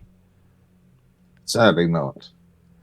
Okay, there we go. So they are kind of squished and burned a bit. We move on to Pontos, who is suspended in the air by this tentacled... What's it? What the hell?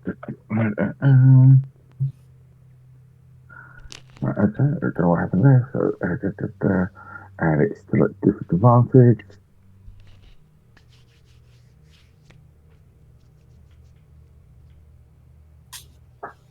Right, are you doing anything, computer? Come on. Make your Let's try that one again. It seems to have... It didn't want to register the attack.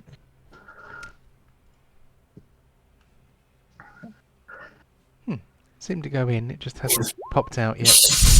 Aha!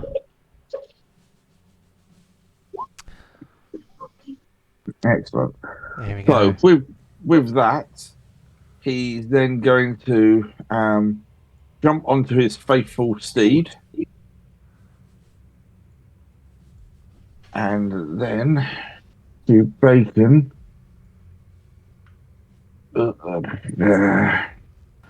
Right.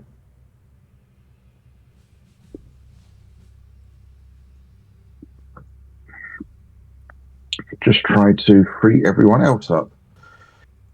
So, hey, Pontos, get back over there. make your computer easier to use. Right, so I'll do Chew Bacon now. He didn't go in a straight line, so no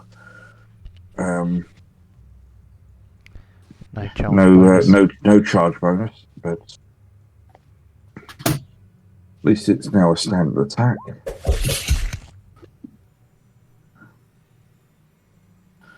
And we'll do that again.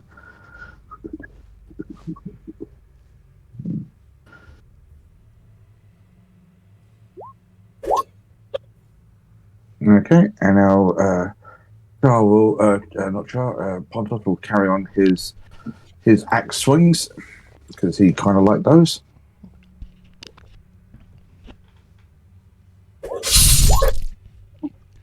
Cool, he is hanging on by a thread. I've got one more axe swing, because I've now got 3 attacks.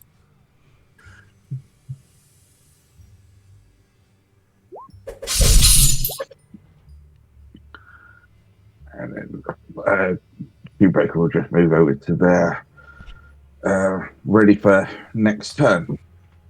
Cool. Right, let's get rid of some of these token markers, for they be no longer required. Let's get rid of that one, and that one. There we go. And, At least that's... blimey, you're all free. Yes. Oh, how am I going to feed this poor beast? Feed me, Seymour. Feed me all night long. You can but- do it. Feed me, Seymour. But that's the end of Pontos's turn. That's quite a good turn there, being the hero. Yeah, very good. Okay, let's move on to Blight Tentacle number 7, please. So he has a 15-foot range, which means that he can immediately reach out, try and grab hold of Borin. So it's kind of like an organic flail, dripping acid everywhere. It swings around, tries to clout Borin but misses. He has a go coming back the other way.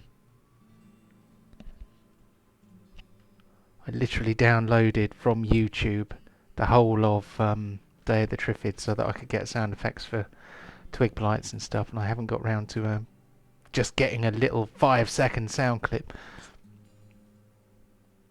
But eventually I will.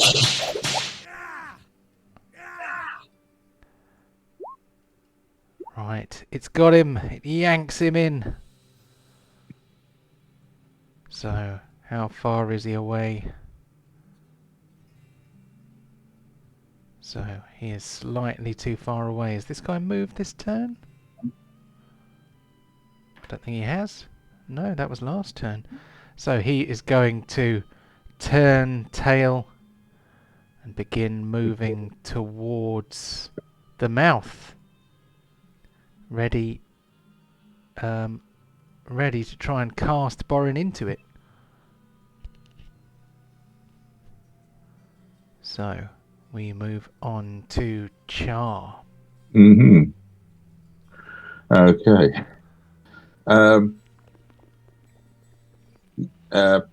Karirook, you're going to just suddenly hear a cry of fire in the hole as I grab my staff of fire.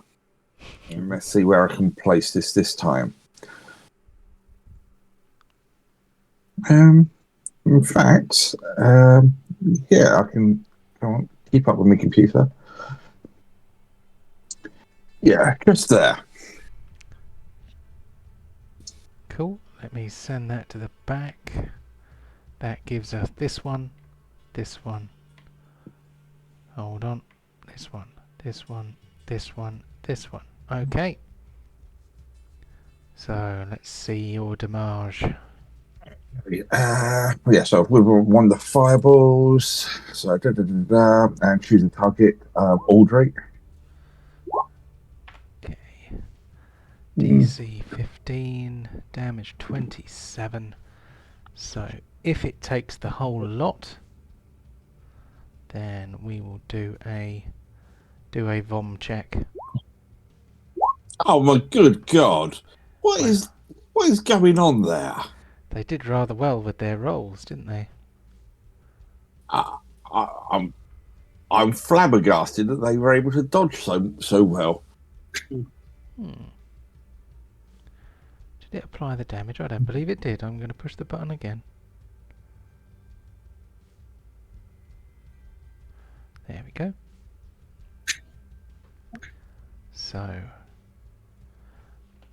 So that came out as a 13, which is not enough to get this thing vomiting. Sorry, there, mate. I'll try my best to make it yak up, and I'm just going to take a couple of steps back this way for now. Run away! Braves the jar, ran away. Yep, I'm not denying that one. That's my role, surely. To run away. He was not afraid to die, oh brave the jar. He was not at all afraid to be killed in nasty ways. Yes, I am. Brave, Sachar. You got all the armor. You quite happily get punched in the face. Jar is there for the brains, and that's all he can do, unfortunately, at the moment. Cool. Why we're doing so bad? Exactly. Right. Now you understand. On to Borin. Right. Is my entire movement phase just getting out of this grapple?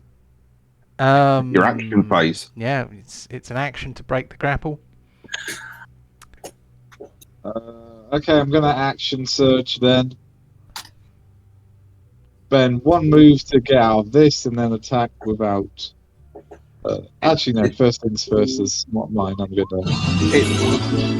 It's a strength check to try and break it.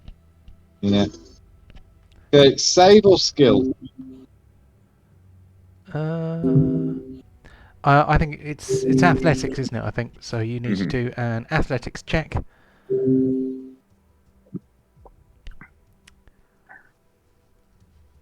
Against DC 16, I think it is. Oh, for God's sake.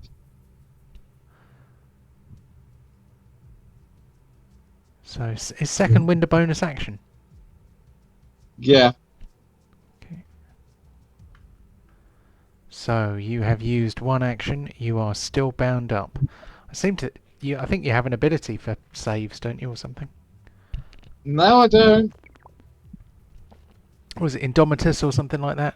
Indomitable. Oh, that's the dexterity saves. Oh, is it? Is it? Let me just double check, but I think that's just about in case I need to. I think that's. Oh God, where's my canister sheet? There it is.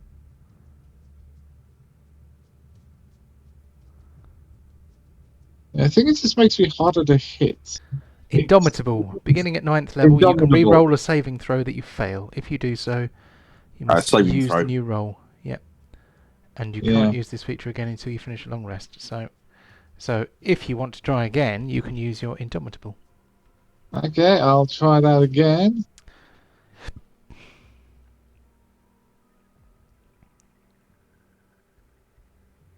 Save, strength. Well, hang on. If it's a save, it's a strength save, yeah? Well, athletics is... Oh, wait a minute. Athletics is a skill, isn't it? Yep. Duh. Yeah. So what was it? So it wasn't a save You at are- all, was it? Idiot. Sorry. That's me calling myself an idiot, not me calling you an idiot. Sorry. So actually, no. That you're quite right. It wasn't a save. It was a skill check. So I guess it doesn't work. Sorry. My That's fault. all right. Okay, I'm just going to have to do 3 attacks, All with disadvantage. all with disadvantage. Damn it.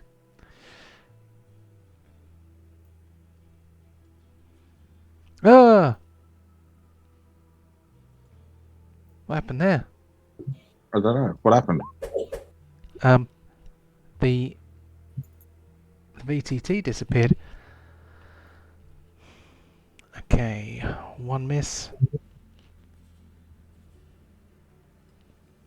It's probably going to be all 3. Oh, 1.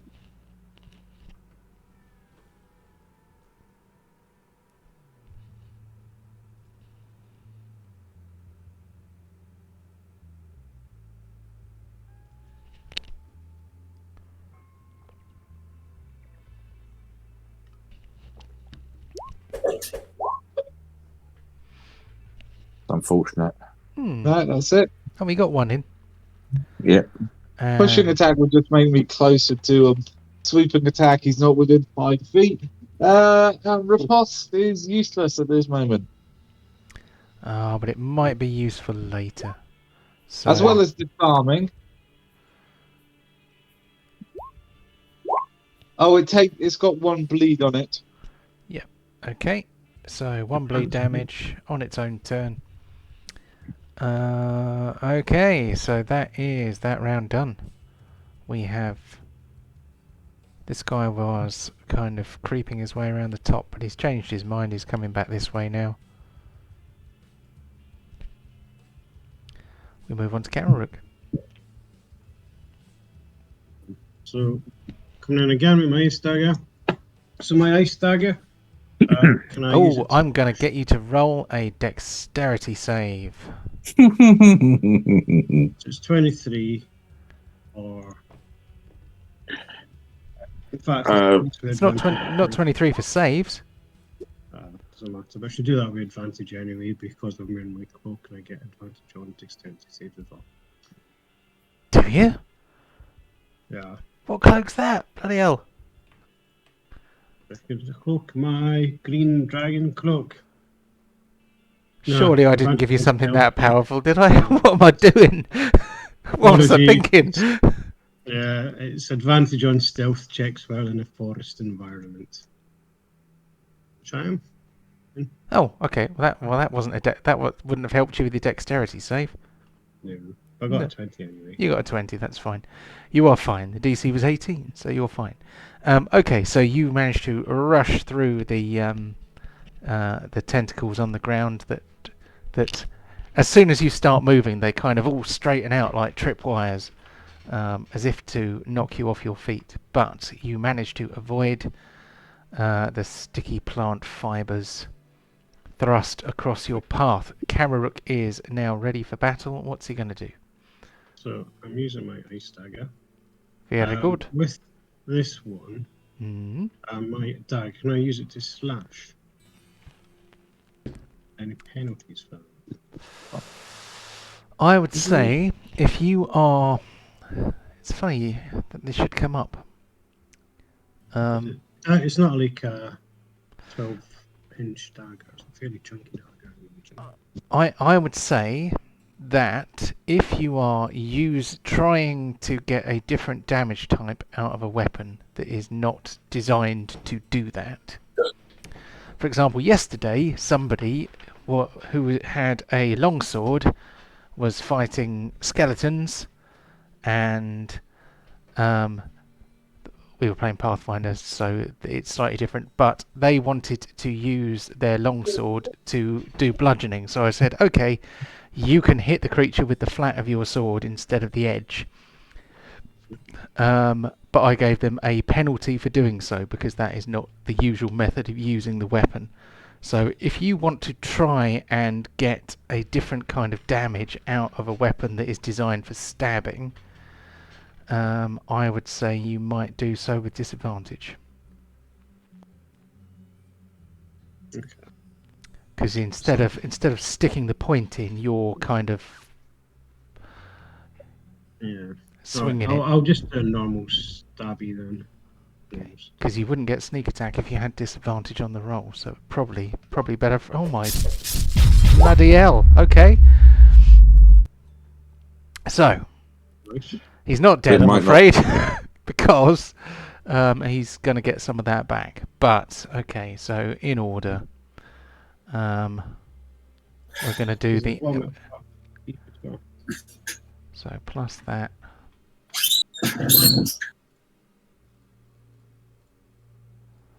Plus that. Biggie hits there, though, Chris. Yeah. That was quite impressive. Okay. So he is. That's both your hits have been crits, haven't they? Mm-hmm. What were you attacking with advantage just then?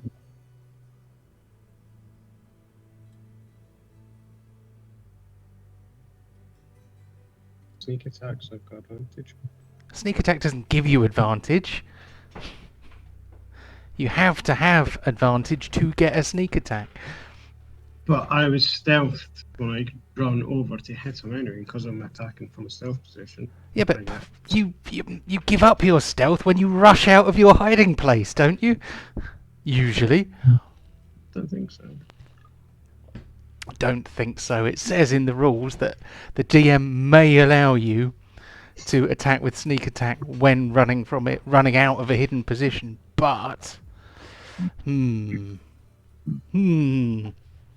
leaving the safety of your hiding place. Anyway, it makes no difference, because when one attacks with advantage erroneously, we take the left-hand roll, because that is just our house rule. So it is still a crit anyway. Still a crit anyway. He isn't dead, but he is feeling a little bit queasy, shall we say. But he has excellent constitution.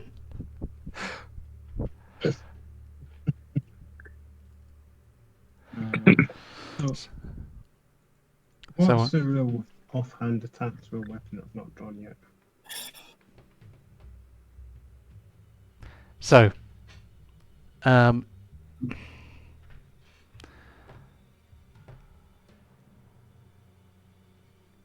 to do an offhand attack,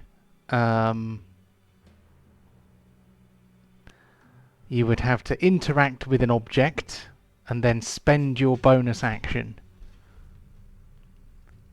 So you would interact with an object to draw another weapon, and then an offhand strike would be a bonus action. So I don't think you've used your bonus action to do anything else as yet. That would obviously mean you wouldn't have a cunning action. Yes. Focus is worth it. So what are you drawing as your offhand weapon? My vicious rapier.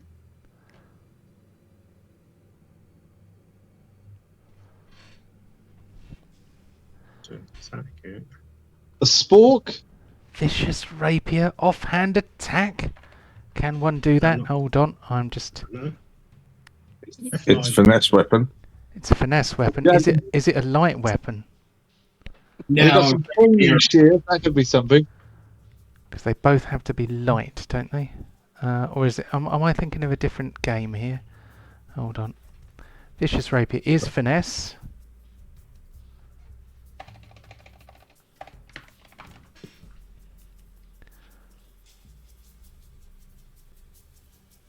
So finesse, light, range, thrown. So an offhand weapon, unless you have a feat which allows you to do offhand strikes with weapons that are not light. The two weapon fighting feat allows you to use non-light weapons, I seem to think. But the vicious rapier is not a light weapon, so you can't use it to do two weapon fighting. I do have another tag.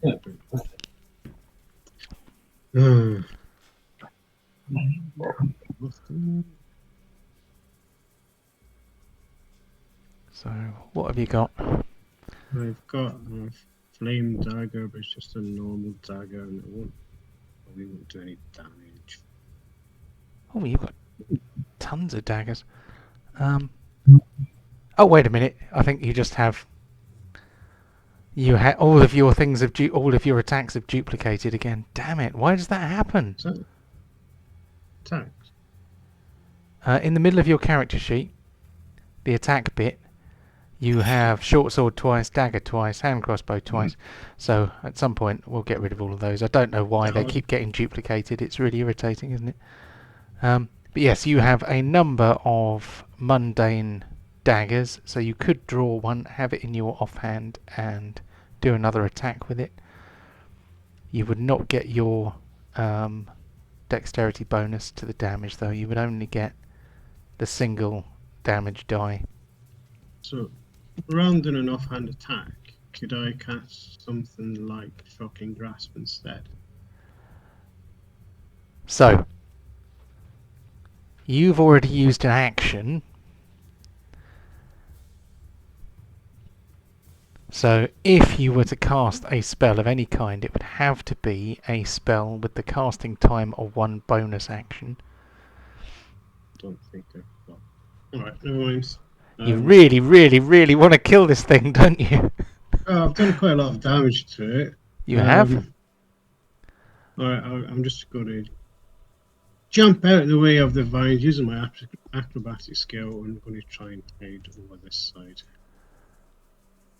Okay, so tell me how you're doing that. I'm not saying you can't do it, I'm just saying tell me how you are doing it. So I'm using acrobatics. Okay. So I'm going to jump over the vines, nice little somersault, and I'm going to land over here, and right, obviously using cunning action. That's what I wanted to hear, otherwise you were about to get 4 attacks of opportunity. That would be bad. Yes. Okay. So you're level 11 now. So if you don't say cunning action disengage, I'm going to start spanking you. Okay. All right. Cool.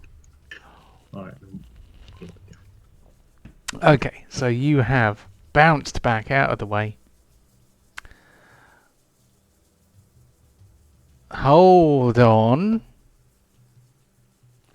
So, when one disengages using their bonus action, that does not leave a bonus action for the purposes of hiding.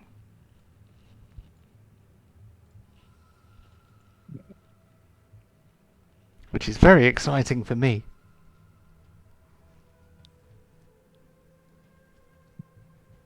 How far can I run? Not far enough, so you've already gone 10 feet. So you can get to about there. So you have a 35-foot move speed. You go in, you go out.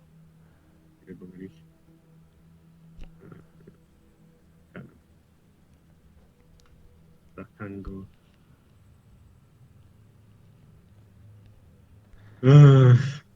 Oh, decisions made. Oh, the excitement. Go on, Chris. Where are you going to go? Nowhere. I'm staying here. That's it. There's nowhere I can go. They're all going to get me. Oh, I don't believe can it. climb I a don't tree, though. believe it. The rook has played himself. But I can climb a tree, though, can't I? Climb a tree with what movement? Oh, my 10 foot I've still got. You haven't got 10 feet. I have. You did 10 feet in and 15 feet out. Oh, hold on. You do have 10 feet more because you have 35 feet of movement. So I'm going to climb a tree. you're going to climb a tree. All right. How much do you think you can do in 6 seconds? In fact, I can dash as well, can't I? No, that requires an action. But up a tree either. Okay, athletics. Athletics. I'm going to have to do some Pythagoras in a minute.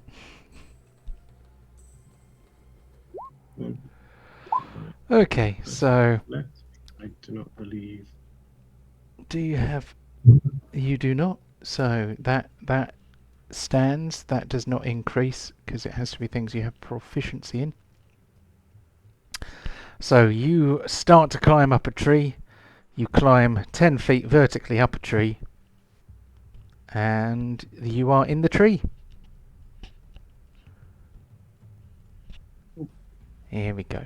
So we move on to this chap here. He closes in. He comfortably reaches up 10 feet to grab you with his tentacle. Or at least he tries to. He might miss, of course. He does get 2 goes at it, though. Oh, 1 down.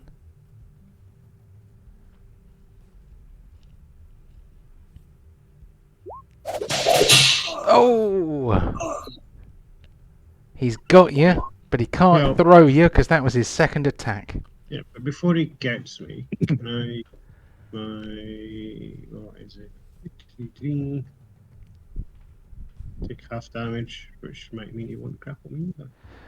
The grappling happens because he hit you, not because he damaged you. But you can use your what is it? It's not uncanny. Is it uncanny dodge? Yeah. Something like that. Yes, you can. You can halve the damage.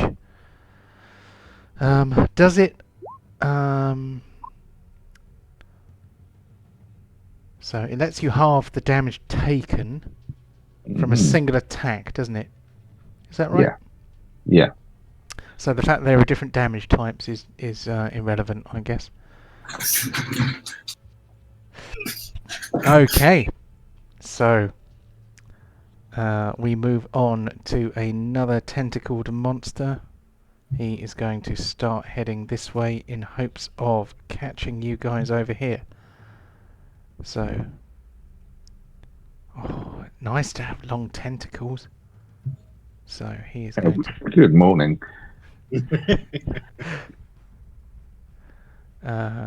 First of all, we're going to see if we can grab hold of Pontos. Oh, Shocking breach of security. Incensed, he tries again. He pulls you in, but he can't toss you into the moor. 1, because he's too far away. 2, because he's already used his 2 attacks. We move on to this chap here, who isn't going to bother to attack Borin because another chap has already got him. So he's going to head over this way. 30 feet. He is going to see whether he can get himself some bacon.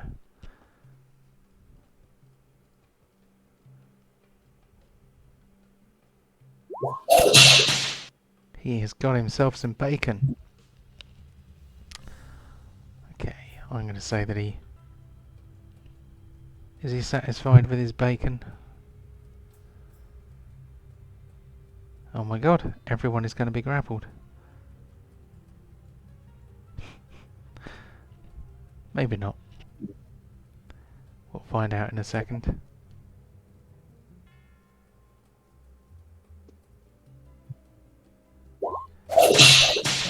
Everyone is grappled.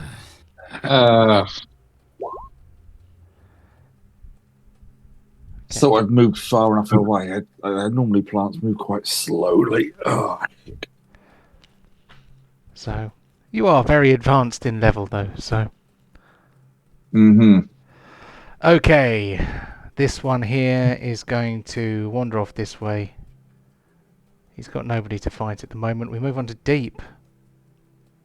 For some reason, my Pitcher Blight has not had a turn for like ages, and I must have accidentally deleted him out of the turn order. Or maybe I just never added him to the turn order. What the hell? Oh, I've just realised. Because he only attacks on other people's turns... Well, sucks for him, because now he's dead. Ah. So... But don't all the other vines die then? We'll find out in a second. Find out. Blessed Strike. Force. That was a hit. Okay, so...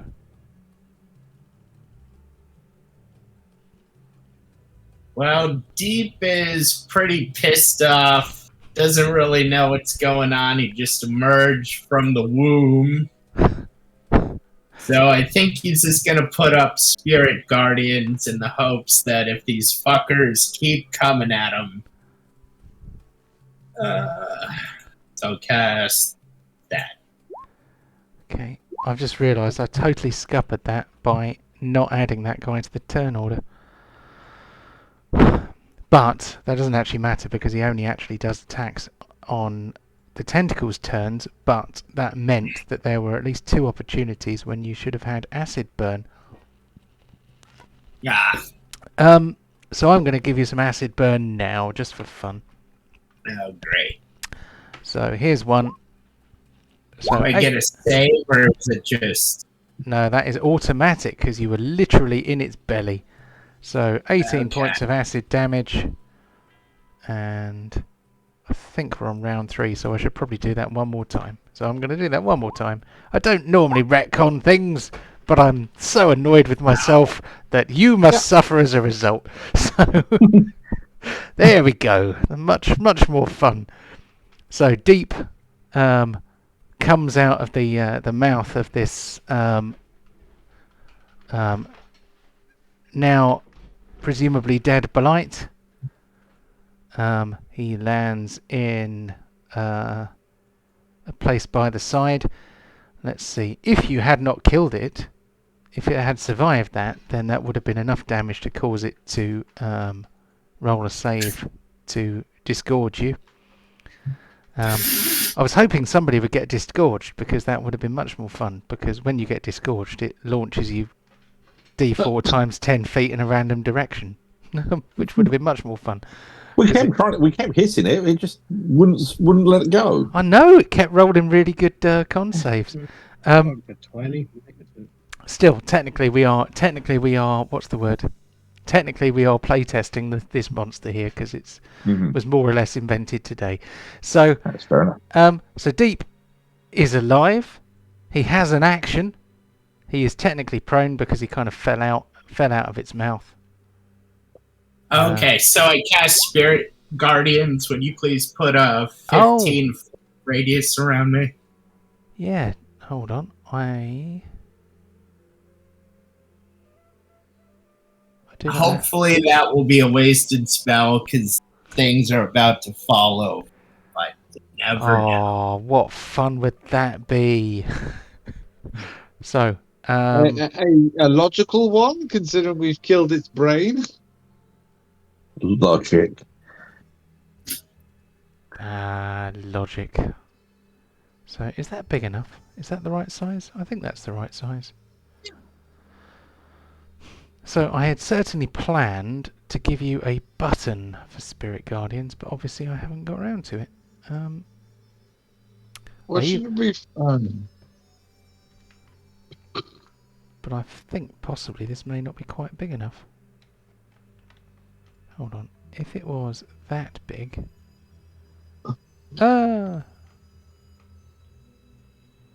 then Deep wouldn't be in the middle of it.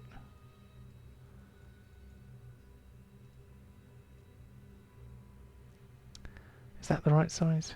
Bah. Anyway. Spirit Guardian! Huzzah! That affects... All right. Oh, sorry to interrupt you. That's alright, I'm no done. worries. Cool. Thank you. On to Pontos. So, I'm going to say... Oh! Very good. So, we need to give it some extra damage from slashing. There we go. It's that.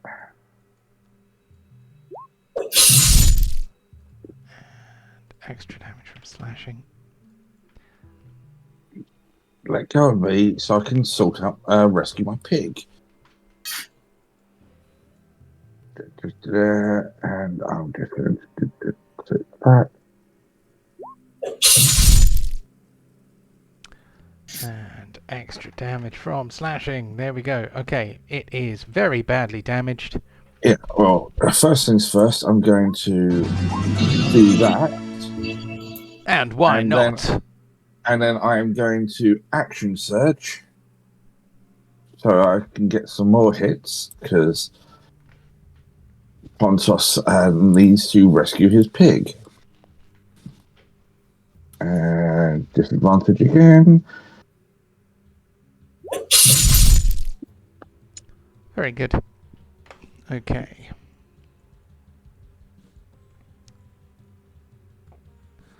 So you are obviously no longer held. Yeah, I got it. He wouldn't be any. He wouldn't be technical. He'd just run straight forward. And keep swinging, boy. You're doing good. Ooh, first one that's not a disadvantage, and he bloody misses. I know. He liked the warm embrace, and then the final swing with his axe.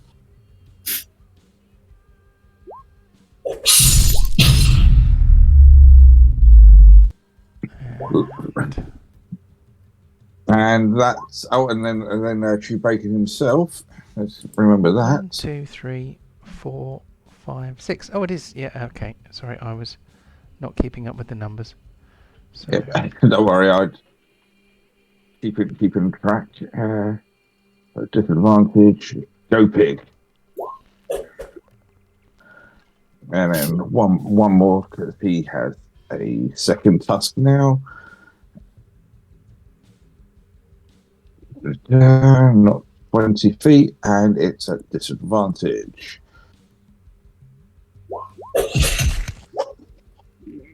Good boy. oh, and that was slashing. So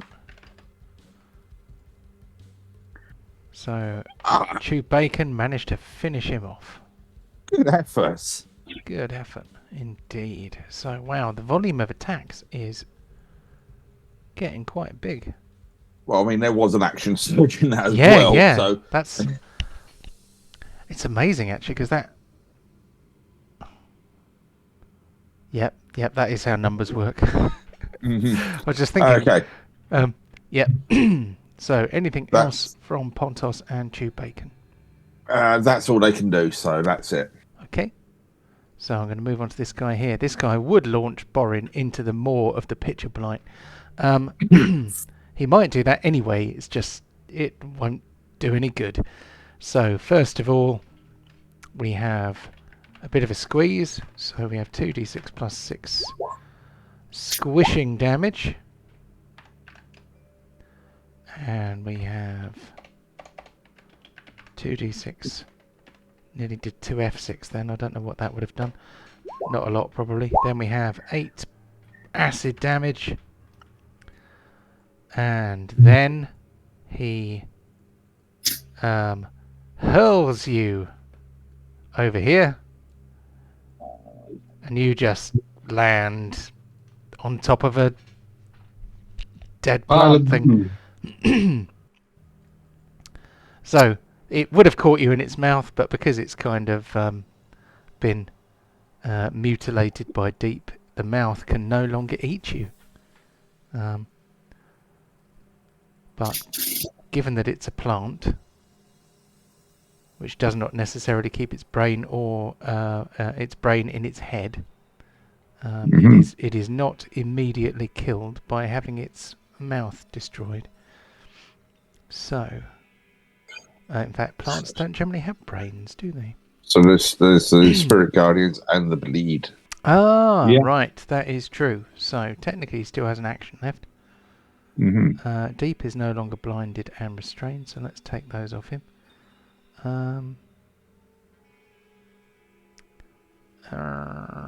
There it is. Okay, he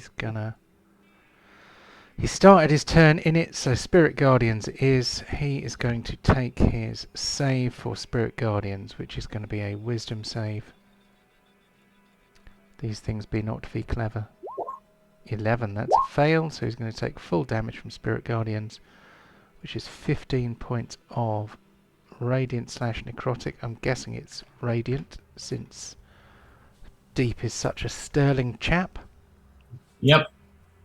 Then we have another save, which is a con save. Oh, sorry. Should I roll it? It automatically rolled you some damage when you first cast the spell. Oh, okay. Gotcha. So I'll get you to roll it again next turn, so we have a bit of variety if it is required.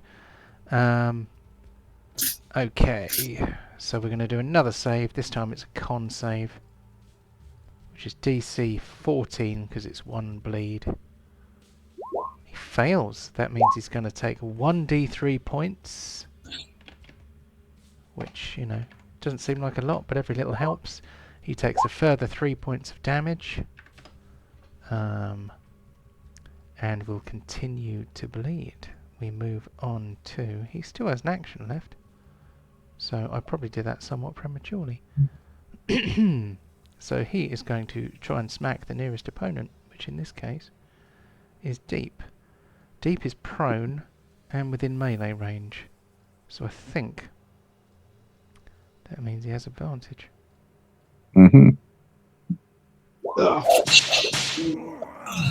Oh dear, he's down. He's down. Yeah. Healer down. We've lost the healer. So I think that means that the Spirit Guardian disappears. And Deep is now being held by a writhing tentacle slightly off the ground. That will probably try to hurl him into a non-existent mouth on the next turn. Okay. I am going to move on to Char. So... Oh! Don't die, Char. Don't die.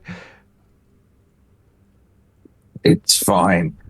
In actual fact, Sonnet. Oh no, I can't do that because I'm incapacitated. So please ignore me, and that's my turn. Okay. On to Borin, who is conscious and lying on a pile of dead mouth, whatever that means. Okay, I'm going. I just need to make some measurements here. 10, 15. It's what I got down.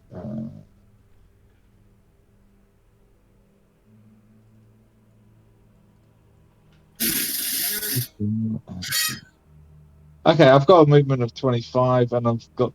So I'm going to. Oh, hello. Hello.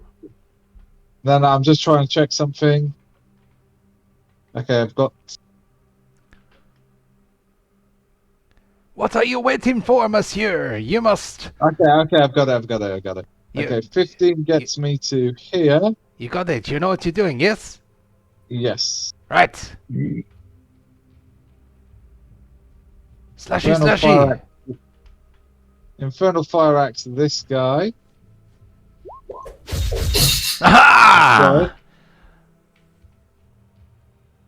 We have Now, saved your friend. Huzzah! Do I have to worry about him like taking full damage, or do I have to catch him? I would say he's not high enough off the ground to take full damage. Okay, then in that case, Karirook, you've got that tentacle. I've got this one. Don't let anything near deep. And then I'll use my remaining 10 feet to get me here, and 2 attack with the Infernal Axe on this tentacle.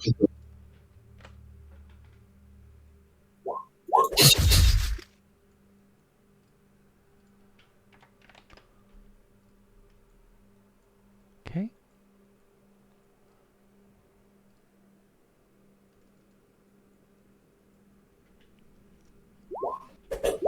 Okay, at least that's 1 bleed damage, and I've got a tentacle away from deep. I don't know where the others are. Has everybody got a handle of the vine? Because we don't want our healer being attacked or thrown all over the place. Okay, we move on to this one here. Oh, I just realised you are not currently grappled or restrained. No, I am Okay. not. I mean, that could all change. Yeah. So the tentacle swings through the air like an acid spraying flail. Ah! What the heck? So that was me. I hit the wrong button. Not to worry. Okay, I'm going to report. Oh, okay, go on then.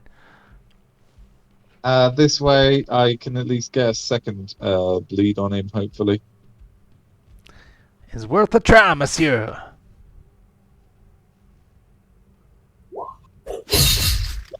Oh, Okay, yes. that's 2.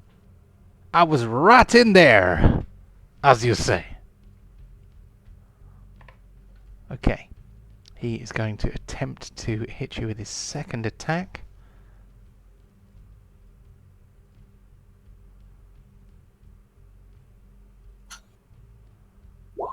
Oh, he misses. He is lucky you can only riposte once per turn. Indeed. Right, on to... No, he's got to take his... All right. Here it comes. So, con save, DC 15. He fails. Woohoo! So, that goes from D3 to D4. 3 points of bleed.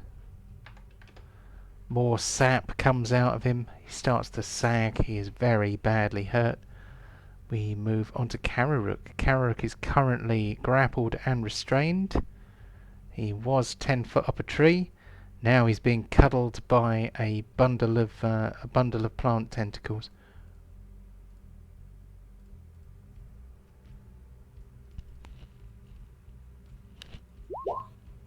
Congrats. You broke up a bit. All I heard was in grasp. Can I cast Shocking Grasp? Because it's holding me anyway.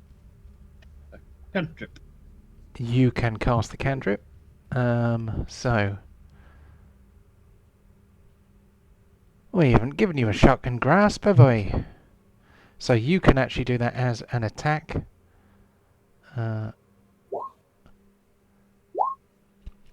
10, I'm afraid, is a miss.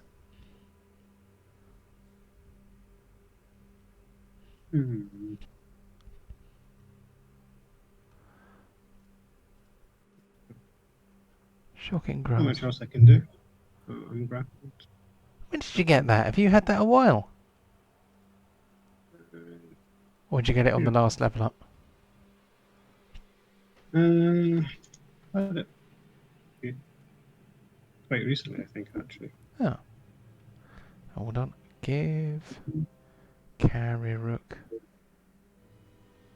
a shocking grasp script. Action watch. There we go. So. So that was the cantrips. Okay, so That's cantrip, but it is still a whole action to cast it. So it doesn't there cost... goes that plan. No worries. There's nothing else I can do. I'm grappled and held, I guess. So, just trying to think whether there's anything you can do as a cunning action, but I don't think there is. Yep. So, a cantrip. The only difference, well, the good thing about a cantrip is it doesn't cost you a spell slot, but it's still, you have to look at the casting time. That's the important bit. So if it costs you an action, then it costs you an action. Okay, I am going to push the button. It is our friend number 8. He is currently squeezing you for 12 points of squishy damage and 2d6 points of acid damage. That is a total of 17. You don't know if you can uncanny dodge that. That was last turn you uncanny dodged, wasn't it? So anyway, I'm going to shut up because far be it from me to tell you to negate damage. Anyway, oh yeah, that's his turn. That's fine. Okay, it's all good. So the tentacles hurl you at the mouth, for they do not know. So you are flung onto the former pitcher. You see, it's a clever joke, really, because it's a pitcher as in like a jug, but it's a pitcher as in. Whoosh. And yes, I did just think of that. I didn't think of that earlier. That would have been much funnier if I'd led with that, but you know. Okay, this one here rushes in. Angel's fear to tread, ready to lay the smackery upon Pontos and Chew Bacon. Here comes a swing. That is a miss against Pontos. It swings another tentacle towards Chew Bacon. Does it get him? It does not. What an epic fail. We move on to Deep, who's currently unconscious. So here we go. I haven't made one of these in a while. Yeah, fingers crossed. Yeah, here we go. Oh no. All right, this takes me back, Hadn't seen Rintaro for a while. Might be keeping him company. Don't worry, Charles ahead of you. Oh, I jinxed you by showing you the graveyard. That was bad. Oh dear. Okay, on to Pontos. Pontos is going to jump onto his brave mount and once more into the breach. So we are going to go on. How far is that? That is 20 feet. Fantastic. So this thing.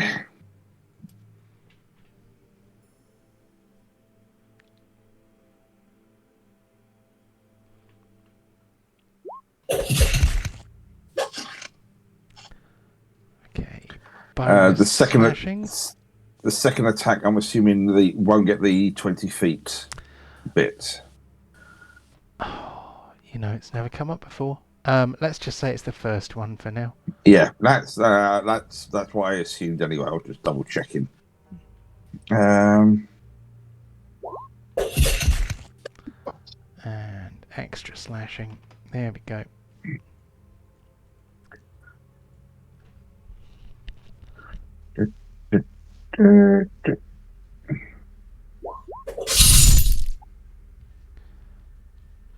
And in the saddle, he's just going to lean across and do his second swing.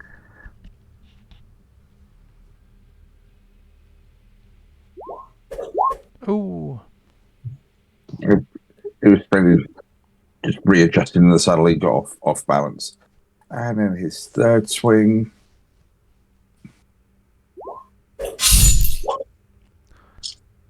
Okay. And extra slashing damage. Okay. Cool. And then his claw, just because he can.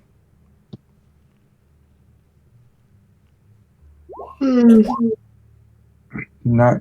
And then he's just going to call out to Karirook. Karirook, if you've got a potion, get it down deep. And that's all I can do. Okay. On to Char. I'm getting a bit worried about Char. Oh, bloody hell. Who fails? Come on, Char. I hope Deep's got a diamond.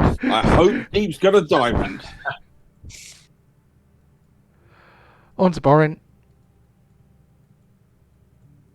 Okay, I'm just going to finish off this one here then. You're asking for a fumble there.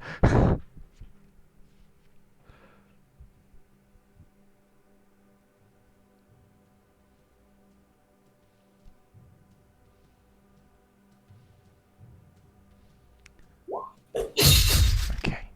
It wasn't a fumble. I was going to say that. Yeah, so I'm going to kind of like do one slash and then walk away, slow motion style walk away, put my axe Frenchy back up behind my back as it falls over. And after about 10 steps, it suddenly blows up and you don't turn around. It's really weird. Cool down, go look at explosions. They just walk away. Okay, and then I would like to stabilize Deep, please. Requires an action. Ah, damn it. Okay, fine. I'll place myself between the next vine and him. Okay. On to Karirook. So Karirook is not restrained, nor is he grappled.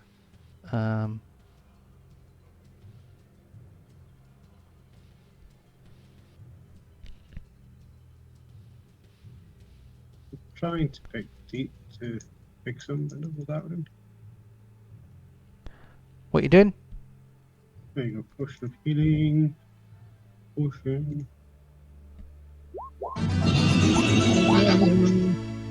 Hell yeah, thank you. There we go. That's good. And I don't think I can do much of it. Action. It can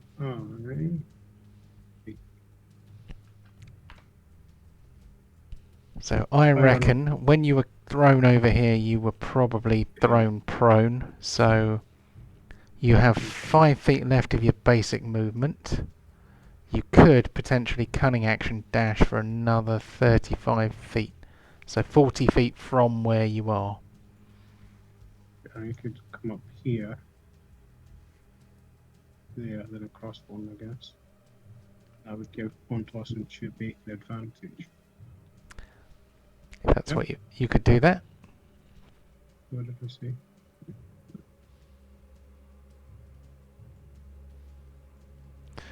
Okay. Like that. Very tactical. Okay. So this guy here, he is going to share some love of a tentacular nature. Ooh woo. Ooh woo. Excellent. Okay. like it a lot. Here's one for Karirook. Blimey. Okay. I'm going to use my dodge on that. Okay. So Karirook gets smacked. Let's see whether Pontos gets smacked as well. Pontos doesn't get smacked. Okay. We move on to Deep, who is lying on the floor, but he ain't dead. All right. So Char is unconscious. Get the old measuring stick out. Okay, I can't get that far. How are Pontos and Borin doing on HP? Could be better, but Pontus is still on his feet, and so is Chew Bacon. Just about 40% health. Okay. What about Karirook? I'm looking a little bit bloodied. I couldn't understand a word you said. I thought I fixed my thing. I said I'm looking a little bit bloodied, but I'm conscious. I'm all right. Okay. Let's see. 5 times your cleric level, so 55. Okay, so I guess Pontos and Karirook are doing okay, so I'll give... Oh, what's the max you can accept, Char? I can only take you up to 50%. I can take 40 points. Okay, 40 for Char, 15 for Borin. Borin, it can't take you over 50%, so any extra just is lost.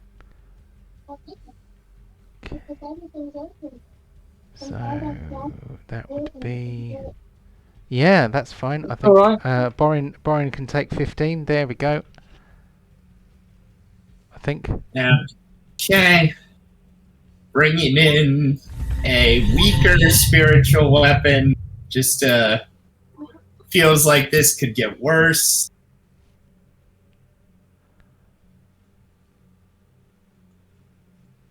Lesson strike on.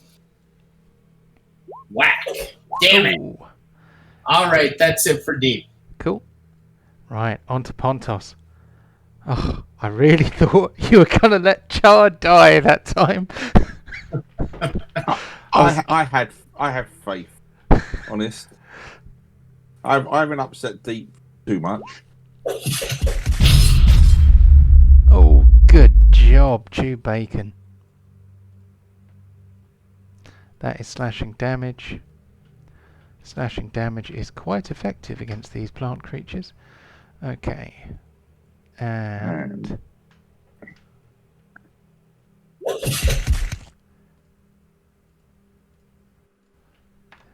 go. And then... Oh, it's still Pontus' turn. It's all good. So...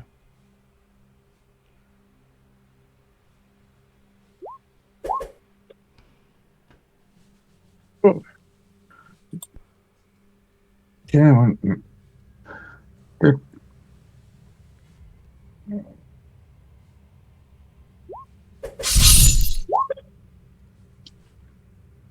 There we go. And for now, the battle is over. We have overrun a little bit, but that is okay. We did have a little bit of a slow start, so I can spend the time if you guys can. That's fine. Let's do a relatively efficient awards nonetheless. I am going to make Michael and Kevin disappear so that it doesn't matter if I change screen to the awards page. There we go. Okay. And then I'm going to copy the list of awards. You see, this way I can put it in the chat and I will not lose it. There we go. So I had a problem on Fridays with me writing it down on a piece of paper and then losing the bit of paper. So here we go. First kill. First kill, I believe, was Pontos. he had a couple of runs where he was killing 2 a turn. Yeah, he was on top form today, wasn't he? Hmm. Okay. How about a kill of the week? Which was the most exciting kill? I think it's probably Deep killing the Audrey. Yeah, Yeah. he killed Audrey while he was in it. That was quite Yeah. impressive. Thank you. So, how about yoink? Any yoinking today? Any kill stealing? Not that I can think of. I think Karirook almost. A deep yoink that thing I did so much. Oh, yeah, okay. Because Karirook did score a couple of crits against it, didn't it? He definitely marked it. He really wanted it. He was like, what can I do to attack it with another weapon with my other hand? Yeah, there was definitely a bit of FOMO there, I felt, from Karirook.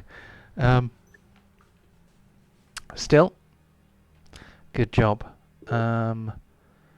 Yoink there for Deep. Okay, how about a kill from the grave? Did anything die based on No. effects outside of the turn? No, it didn't.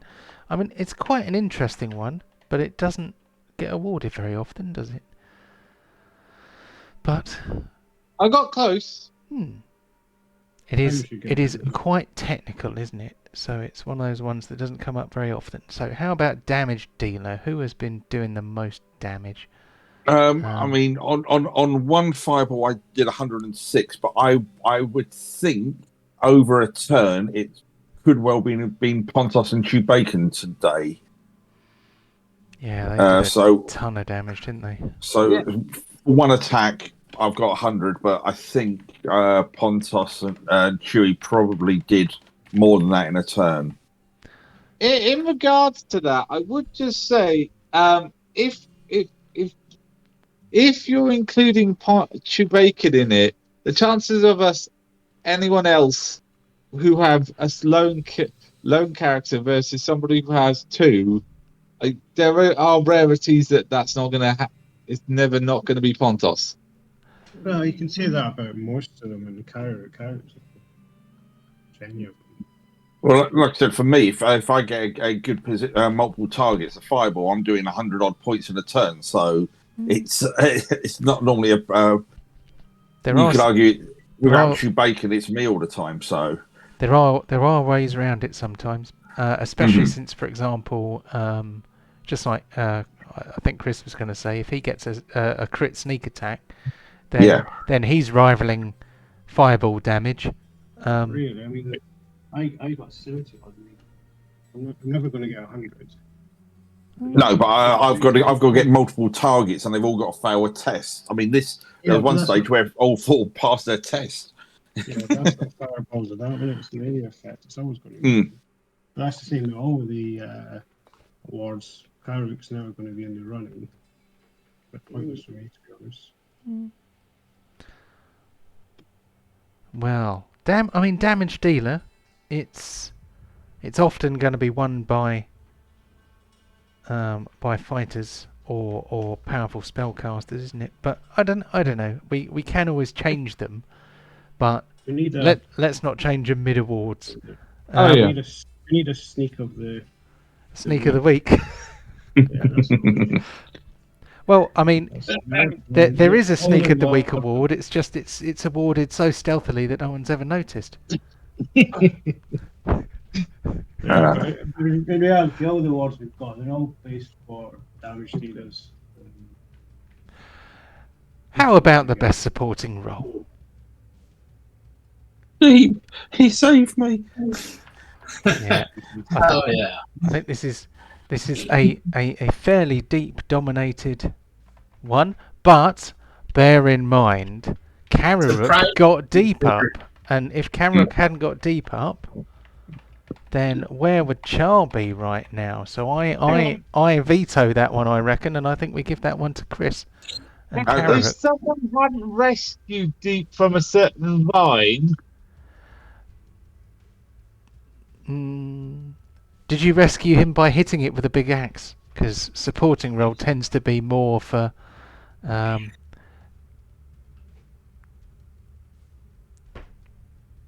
Let's give that one to Karirook. That's all good. Fumble of the week. I don't think there were any fumbles this think week. there were any. I don't know how the hell that happened. No. Just people rolling 20s for a change. Yeah. Role player of the week. I have an idea.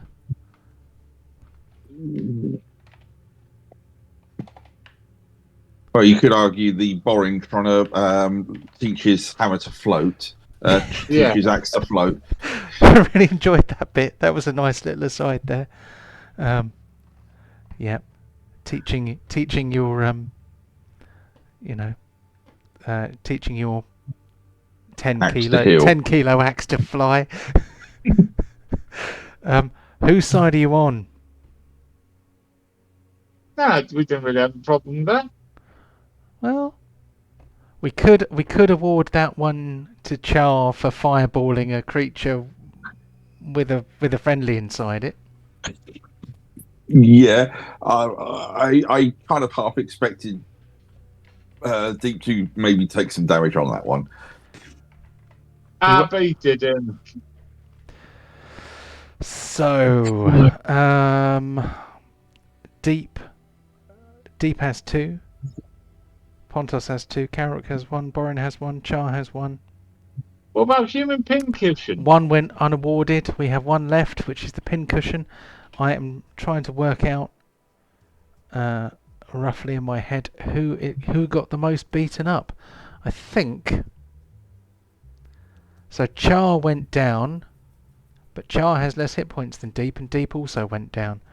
And Deep went down after giving himself like a 68-point heal. So, I think Deep is our pincushion this week, which makes Nate the clear winner with 3 awards. I'm not not all sure of them bad. Yeah, not all of them are necessarily a good thing to win. It's like, haha, human pincushion. Yeah. Thanks. Yeah, we need a Vor award. What? Oh, that's porn where the fantasy is the woman gets eaten. What? Yeah. It's a weird one. Who gets eaten? What? A vor, as in devour. Oh, right. Now you think. Right. Never mind. Is there such a thing? Oh, that's terrible. Okay, I'm gonna have to put a content warning in. I will put one in anyway because we do occasionally talk about adult matters. Right, I think we had better call it there. But we will pick up from exactly where we are right now. Exactly. This forest was definitely safer than going by the beach. We made the right choice. Absolutely, there would have been 2 of these things on the beach. Oh Jesus! So yes, have a great week, everybody. Mm-hmm. And See you all next week. say that again. See you all next week. See you all next week. Yeah, have a great week. Catch you then. Right. Bye. Good night all.